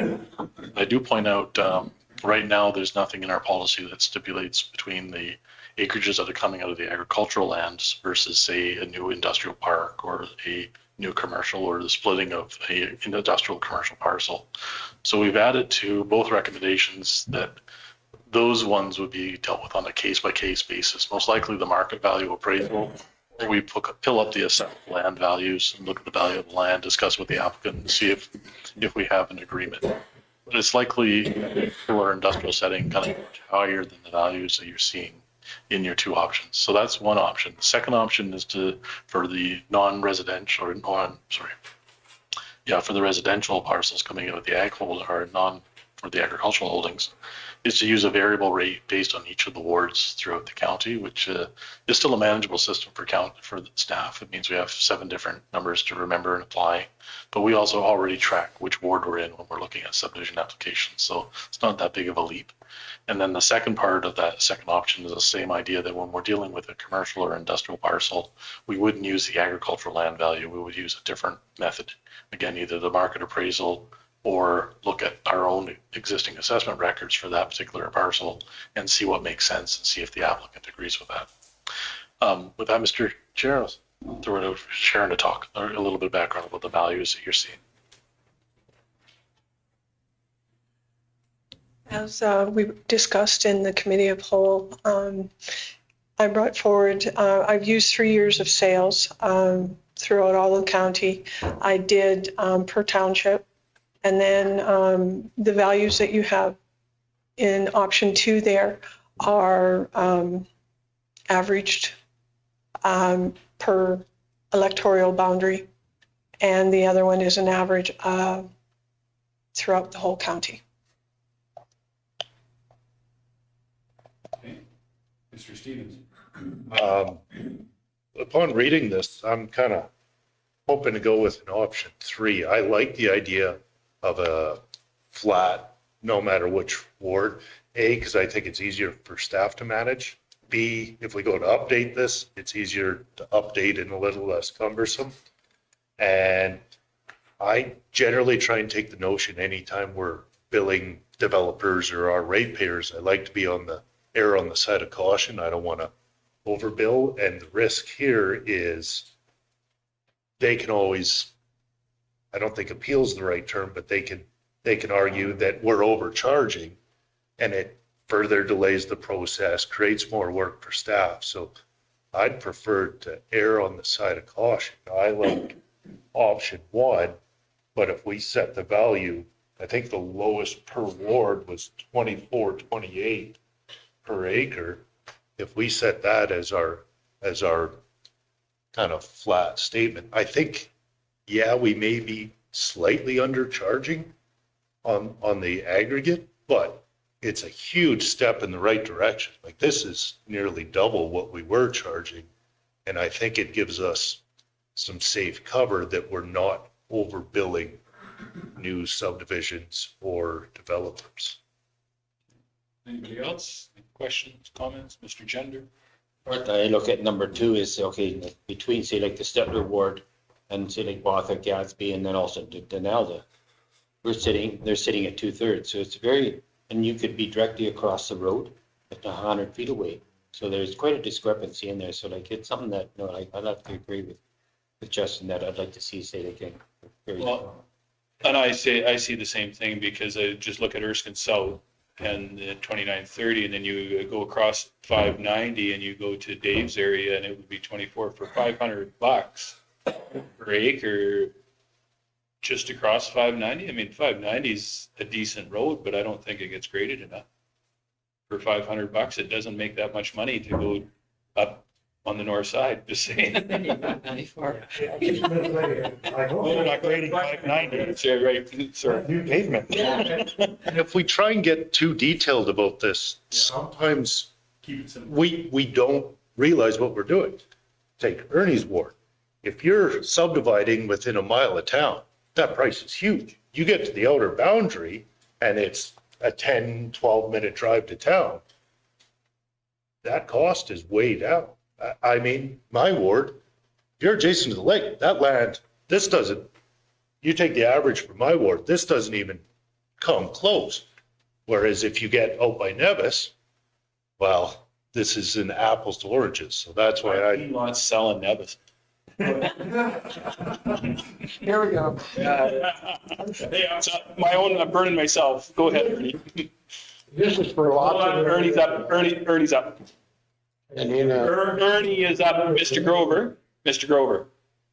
Okay, I'm just kind of wondering, okay, with the odd numbers like this on the financial side or the administration side, would you rather work with some even numbers? We have come across this in waste management where it's worked out to the pennies, and it's that administration said it's a pain in the backside for that. So would you want us to more like round the numbers We off? haven't rounded up to $1, so we're okay with that. Okay with it. It was pennies. Mr. Grover, go ahead. Your question? My question is, so this is first parcel out, you get 10 acres anyhow, right? So this is for the extra stuff, or this is for the 10 acres? This is not related to that at all. It's not the rural development fund. Yeah. This is if we're buying land off people for something. Or they're, Gonna just try that, guy go again. Something. So this would only kick in after you're doing your second or third or fourth parcel out of a quarter section. So it's a 10% municipal reserve dedication. Instead of us taking land to manage all over the place where we don't need it, we take money in lieu. We use this value for the calculation of that, ease of making it easier for the applicant to say, okay, that looks reasonable, I'll sign off. Because their alternative is to go spend $3,000 to $4,000 on a market appraisal. And then it'll probably come out that the market appraisal costs more than their actual dedication for the land. More often than not in that kind of setting. What we do with this money is, because we took it in lieu for park purposes, it goes into a separate reserve account, has to be accounted for separately, and we can only use it for park purposes. What that means is that council can use these funds to go upgrade a ball diamond or buy additional park to make a bigger ball diamond in an area where we need the actual recreational facility or open space. I will warn you, there's no way, the money we take in the front end of the system never matches. It's like 10 cents on the dollar by the time we go to spend it to buy the land or do any updates. So that's just the way the system goes. It's purposely meant to favor the landowner in terms of being a raw value of land, which is why you see this calculation. Okay. Mr. Grover? I didn't grab you right at the beginning of the thing. First parcel out is this? No, the first parcel out is exempt from MR. Yeah, the second parcel would be subject to this. Yes. Yes. so instead if you subdivided a quarter section, you took 10 acres off, and then you decide to take another 10 acres off, instead of walking up to the county and saying, well, here's a little bit of land that you can manage because I'm going to give it to you. That's my 10% MR. That's right. So remember, It's not for taking acreages off for development. It's for getting a price if you gotta come and steal some land in front of my place, right? No, I'm sure we're stealing the land. So we'll run through a scenario, Mr. Chair, that's helpful. So if it's a second parcel out of a quarter section, Second parcel out of a quarter. that second parcel is 5 acres in size. That 5 acres is subject to a 10% municipal reserve dedication, which gives us in that particular example, half an acre. The question then is, well, we don't want the land to babysit half acre out there. So we'll take the money in lieu. And how are we going to provide a value? So we would go to our policy and we say, okay, if it's $2,400 an acre, half acre, we were going to collect $1,200 from that applicant as their municipal reserve dedication in lieu of giving us a 5 or a half acre piece of land. So that 10% is the extra step to make sure we take into account. It's not for the full parcel size. Okay. Is that clear for everybody? Now, when you talked about commercial versus ag, why would you have a difference on that? MR versus? So the values that, so the rules that you're supposed to be basing this on is as if the use is approved and it's in an unsubdivided state and it's within 35 days of the date that you're making your decision for subdivision. And if we're taking a large industrial parcel, let's say it's 80 acres, and we're creating a couple of new 10-acre parcels out of that, that raw land value should be dramatically different than the agricultural value that you're seeing from Sharon's research. So adding that clause gives us a chance to say, okay, you're subdividing and we don't want a park open space in our industrial park. So we're going to make you pay your, assuming municipal reserve is owing, that's always step number one. We're going to take cash in lieu. So the question then is, are you going to do a market value appraisal, or are we going to agree on a figure? So what I've done in those other cases is we just go to your assessment. Theoretically, our assessed value is supposed to be 95% of the market anyway. We can isolate the land component from the building component, see what the square footage value is, multiply that, and see if the applicant's prepared to sign off on that and say, okay, we'll agree with that, whatever. If it comes into $10,000 an acre, then that's the value that we agree with. The staff then present that. We show that in our reports to the subdivision authority board. And if an applicant disagrees with that approach, they always have the right again to go and do that market value appraisal. So that means they have to go hire someone. They have to follow those same rules. Most likely they would look at our assessment data as a good source as well. And it may come back as a similar number, or it may come back as a different number. So the upshot is it could be substantially more money per acre. Fair enough. I have that, but could we be using this currently as we are now as a incentive program to bring more commercial development to the county of Stettler? You can, yeah. You don't have to make a distinction based on use, but you do have to be comfortable with, well, actually, it's still, you get a lot of latitude in that section of the MG, of the legislation allows the subdivision authority and the applicant to agree on a value. Mr. Stevens. I'm hesitant to go down the road of discussing a different incentive when the incentive we started discussing a year and a half ago isn't in place. No, I mean, we could, right now, if you looked at it, if I'm a developer coming from somewhere else into the county of Stettler, right now, and our current policy right now, you would subdivide 40 acres at, is it $1,200 an acre? What are we at right now? $1,250. So versus then all of a sudden I turn that into a commercialized lot, do it up, and it becomes now, let's say $5,000 an acre. All of a sudden that is, that's a substantial amount of money that they're going to pay us. Downside, we don't get money. The upside is, does it incentivize the developer to develop here versus, I don't know, say the town of Stettler or somewhere else? I don't know, just a thought. The incentives are directly correlated to how you can advertise that as a cost here versus there. And I would say that in a perfect world, that would be an incentive. I think that would be incredibly hard to market and advertise up front, that this is the benefit here versus there. Like you're getting pretty far into the application before these costs are known. And at that point, I don't think you're attracting developers. They're already partway through the process. Well, that's why it would be development of raw land is where I'm seeing it, right? But that's why I like our previously discussed tax incentive policy, because you can openly advertise, this is what we're offering, and it's up front, and everyone's aware of it before they ever make an application. Okay. What we have in front of us today is do you want us to make a decision on that commercial versus ag land? It would be helpful to have this wrapped up in one fell swoop, Mr. Chair, if we can, yeah. Do you have a money number for that? Literally, 2B is on a case-by-case basis. So. Okay. I'm comfortable making a motion. All right, go ahead. Give me your motion. I will move on number 1 with one amendment, that we replace the value of 2692 with 2428, which is our lowest average from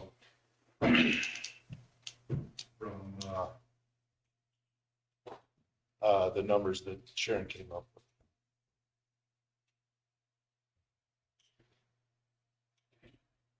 with. We have it there. 24 what? 28? 2428 is the lowest average for a ward. I think Bangor's worth more. More than any place that's ever Erskine. Just saying, we have grain farmers that are That gotta hurt you, doesn't it? Yeah. Uline was nothing. Look at that. Okay. Is there any discussion, any thoughts on this one that where we're at? We're to staff, does 24, 28 make a difference to you guys? I like Justin's idea, the fact that if we go through it again, it's not going to have, Sharon's not going to have to do like 16 hours of work to throw it in the garbage because Justin came up with. I think it's a very, Draw it in for you, Sharon. I just thought you'd like that. it's a defendable number, very defendable, like, and that's what we're looking for because we're always going to get the guy. And we use this amount, typical example, when we bought that unregistered road allowance in your area to build the road. And we use this value to try and negotiate with landowners. Well, they're very quick to say, no, that's not what land's going for. So in order to get the land, to develop the road, we had to bring it back to council to get approval. But this, I think, is very defendable. And that's what we're looking for, is a defendable number.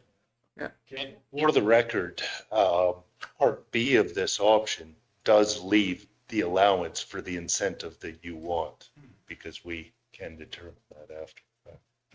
Well, right now it is sitting at that. If somebody walked in, that's what they would pay, right? 24, 28. Well, Even if it was commercial, if they're going to commercial, that's where it'd be.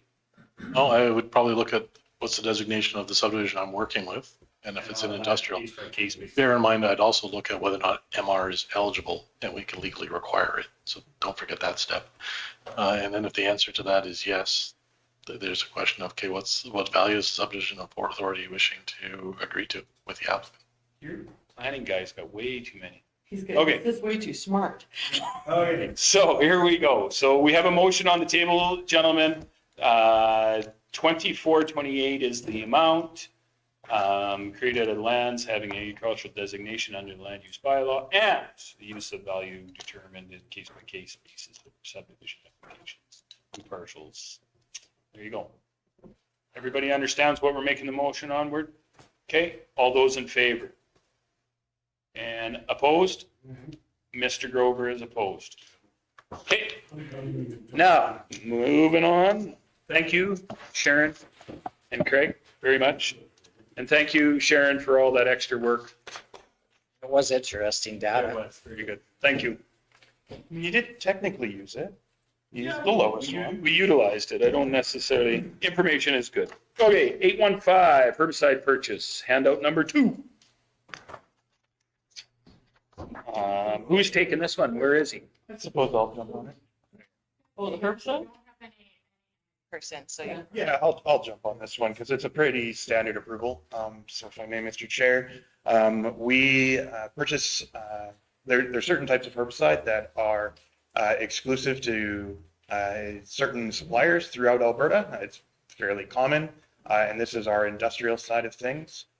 So we don't have the opportunity to tender, which does make it exempt on the U.S. Partnership Trade Agreement. From the tendering requirements. So our recommendation is to purchase the herbicide from Advantage at a rate of $79,200 and the herbicide from Viceris for $68,814.82. And as is the case in previous years, we limit our out-of-town herbicide purchases to only the stuff that we must go out of town for. The rest for our more standard agricultural types of herbicide, we do make sure that we purchase local. Okay, excellent. Question and concerns, Mr. Stolberg? I'll make the motion to approve option 1, that the county approve the purchase of herbicide from Advantage Edmonton for $79,200 and, well, how do you ever say that? Viceris Airdrie for $68,814. Mr. Gender? I just wondering, like, we've gone from about 230 down to about 160. There's quite a difference in there. Is it volumes that we bought or was it price? Oh, no, so that the budget you see in the general, that 230,900, that is for all of our chemical for the year, and this is only a portion of that. Crickets. Oh, yeah, I was wondering, who's the firefighter in here? Councilor McKay. So yeah, this is just a portion of that. So some of our roadside chemical and the stuff we use in gravel pits, will be applied to this, but some of our green space and parks spraying, for example, will come out of the balance of that. So the next time there will be a purchase on it, it'll be an update of what we have already spent versus what up to and about. We can show you that if you like. Okay, please. It'll be right on a balance sheet report. Yeah, and the other tricky thing on this one too, which is always fun with ASB, is that the chemical is put into an inventory. So technically you don't see the expense when you buy it, you see the expense when you apply it. So it's not an instant year-to-date budget reflection. You got to go into the trial balance to start to see where the numbers are changing. And we probably had leftover chemical from last year, so you could see a larger expense than Usage. what, yeah, because we just roll it with the. Into kind of reserves. Any questions, concerns? Seeing none, I'll call the question. All those in favor? That is carried unanimously. There you go. 69 of our package. There is nothing on unfinished business, agenda items, or bylaws, so we'll go straight into reports. So 12, so 12.1. Any questions for Ms. Cassidy? Where's the fire? Sorry, for questions of you, not by you. Yeah. Thanks for clarifying that. She's new to her role, so we'll just give her a pass. Okay. Anything else? Seeing nothing, then we'll go. Okay, go ahead. I'm just saying on the insurance in the shop for the glycol, so they were not able to isolate it. And are there sections out there, or like, are we gonna have heating problems in future? I don't think so, because we've had this leak for some time now, and so we've kind of rerouted it. And the problem is for them to come in and figure out if it's actually an insurance claim or something else, like a maintenance, or they have to virtually rip up the floor. So it's much more cost effective just to reroute it and back in than to rip up the floor of the shop. So we tried it, we didn't win, so we'll get it fixed now. When they designed the floor, did they have certain sections and then put it within the drawings to see like which section may have? Yeah, we've got it isolated. I think it's Bay 1, isn't it? Yeah, it is quite a compartmentalized system. So that's where it is so easy to identify where we can do a bypass and come down. That's it. Well, it didn't get that cold. Yeah, and that is not the only form of heating. Unfortunately, that is the bay that has 3 other zones of heat to it as well. So basically everything is running in our favor to just do a reroute instead of trying to dig up and hope we find the right spot and have a bay that's right in the way out of service for months as we dig it up, and it's got the pit in it, and it's, yeah. And pipelining, you know where to find a leak. This is your problem. You're. Well, we tried to put a pig through it, but it didn't work. I don't think you can line log a in-floor heat, but Maybe somebody should come up with it, because I know more people that have abandoned their in-floor heat in the last 2 years than, I bet you I know 10 guys. If I was gonna do it again, I'd make a big line, and then as it busts, put another line through it. So you can snake it, yeah. Okay, enough about line loss. Let's go to page 146. Since there's no more questions on what's going on, you guys had a chance to read and understand. 146, we're going to go to accounts payable register. Is there any issues? Mr. Gender, you had your questions asked, I saw. I think you're still going here. Okay. Obviously going to remove all the reports together. Do it, what do you do? It's usually separate. I was wondering if I was going.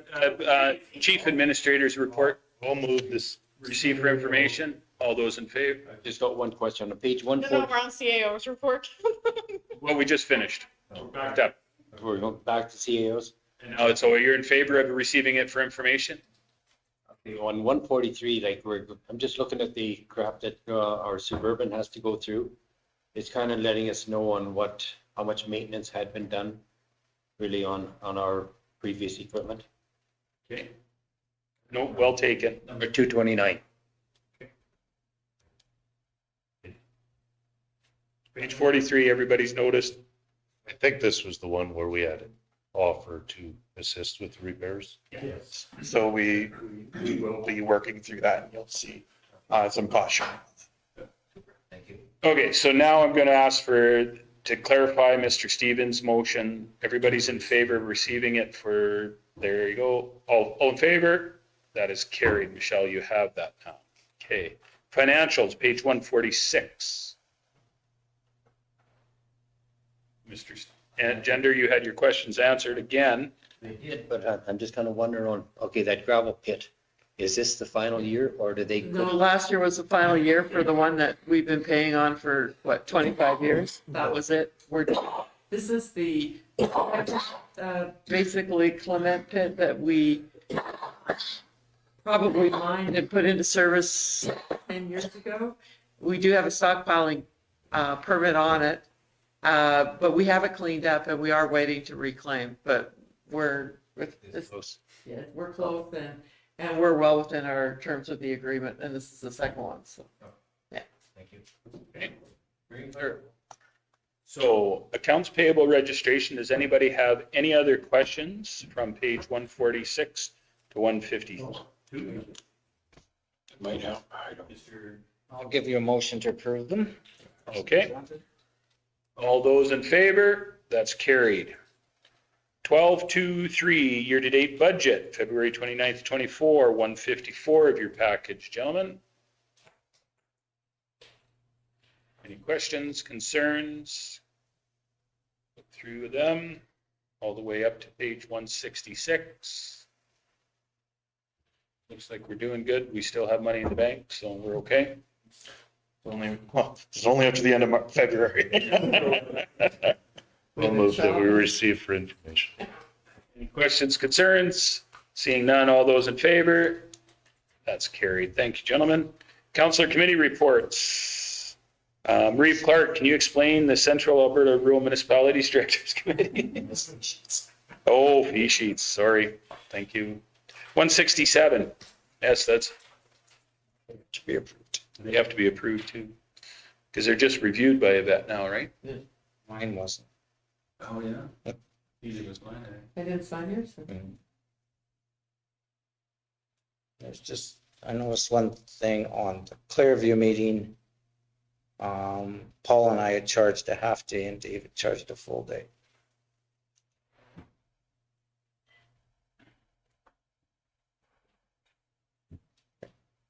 Say that again. That when I looked through it before, the Clearview meeting with the school board and the municipalities, it was the evening meeting. March the 14th.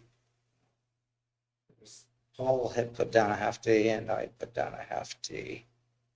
And David put it down a full day, so. it was- Where are we at on that, Mr. Grover? What was the deal? Who put down the whole day? I did. Yeah.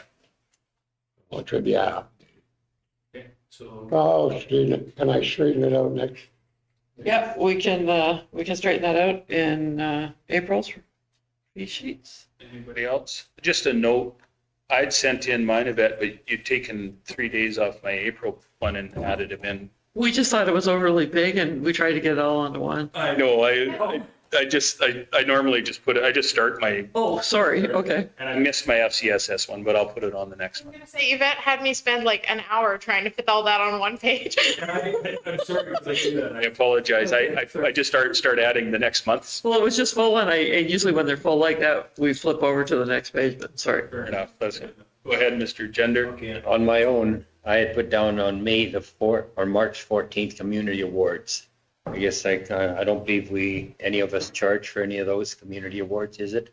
Not typically, no. So March 14th, Mr. Gender are you making all the notes of that? I am. Okay. And Mr. Stevens? Where is the Red Deer River Users Group? Drumheller. It's right in, I think it's in the Middle of, community center, whatever. in the middle of Drumheller. Good. I'm not sure about the mileage for that. Yeah, that's Google Map. It made me go a different way because I got one road that I can't go down. But I actually have to come within 10 miles of town and leave. Oh, that's what it is. But if you, Whatever, I use Google Map all the time now. I find it a better deal. I don't have to keep track of the thing. Mr. The Gender? last one was 170, or, yeah, 170 something, and that one was 184. Yeah, not a problem. We've got a sign on the outside of Stettler that says to Drumheller, I believe it's 97 kilometers, and you live 20 to 25 kilometers less. So doubling that up, you should be 50 kilometers less than the 202. It comes up by that, Google took me 10 miles south of town here, and then I went. I think we should be looking at the Google again. Well, I'm getting new, I'm not real good at it, but I can do it. And I thought Google would pass, but whatever. So I think in the future, Mr. Grover, just ask and check with our IT department. They'd be the best ones to give you the, I know it's tough to sometimes figure it out. So it's easier if they do it, then you have somebody to blame. It's not necessarily their fault, but you got somebody to blame. So, okay. Well, I don't want to blame anybody. I'll take the heat for, what is it, it was 174 before and 184 or whatever. It's like 8 or 9 kilometers. Okay. So you'll make note of that. Yeah, got it. Okay. Any other But I'm questions? still gonna put it in as a whole month. I'm not doing 2 split months and all that, so Fair enough. I'll take it off.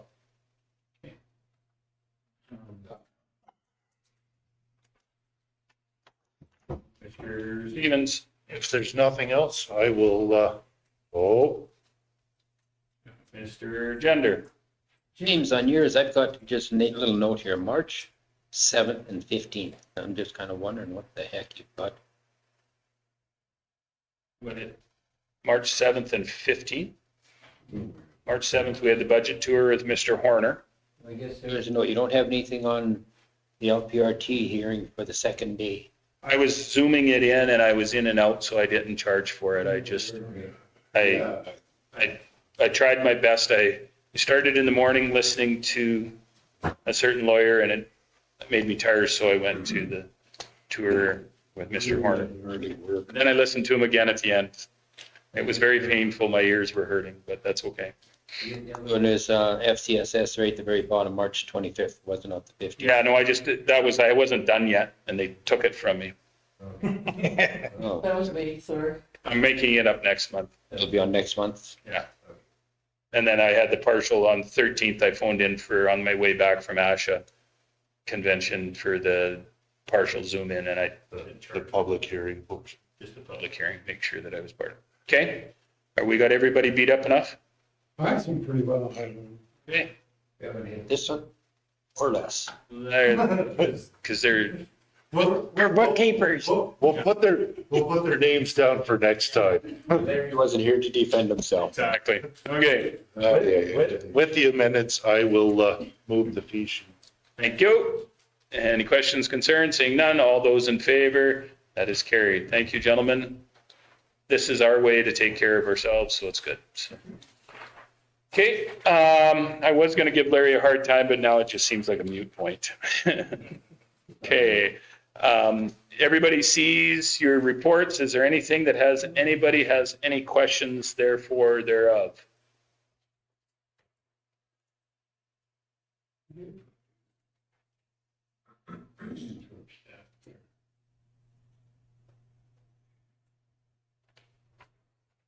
We will go from committee reports then from on 12.4 and we end on page 195.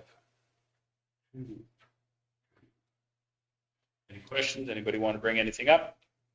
I have no questions, and if there is none, I'll move to accept them as presented. Awesome. Any questions, concerns? Seeing none, all those in favor? That's carried. Thank you, gentlemen. Consent agenda items. Anything that administration wants to bring to our attention? Anything that anybody here wants to bring to our attention?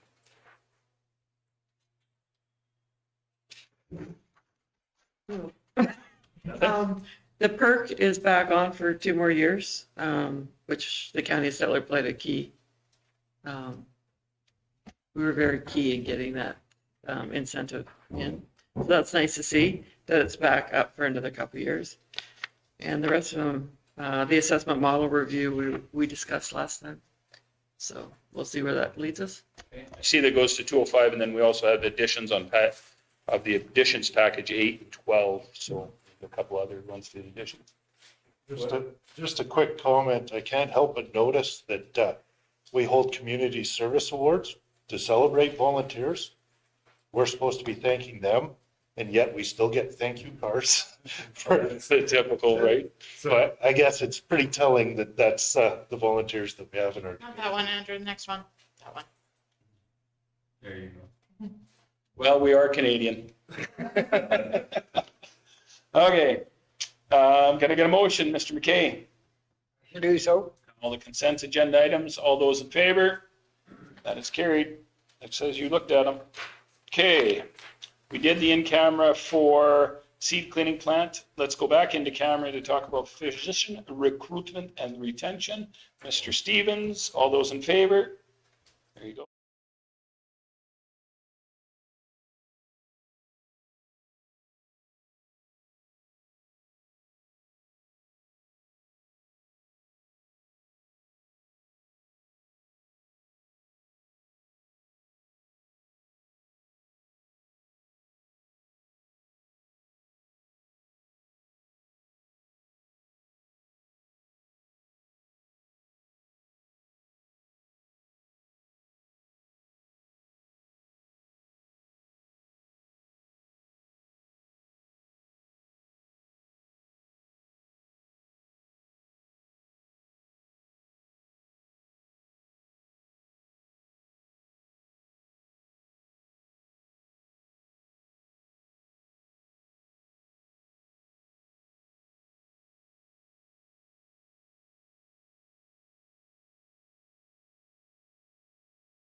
Mr. Grover, you're gonna give us a motion, What do you want it to say?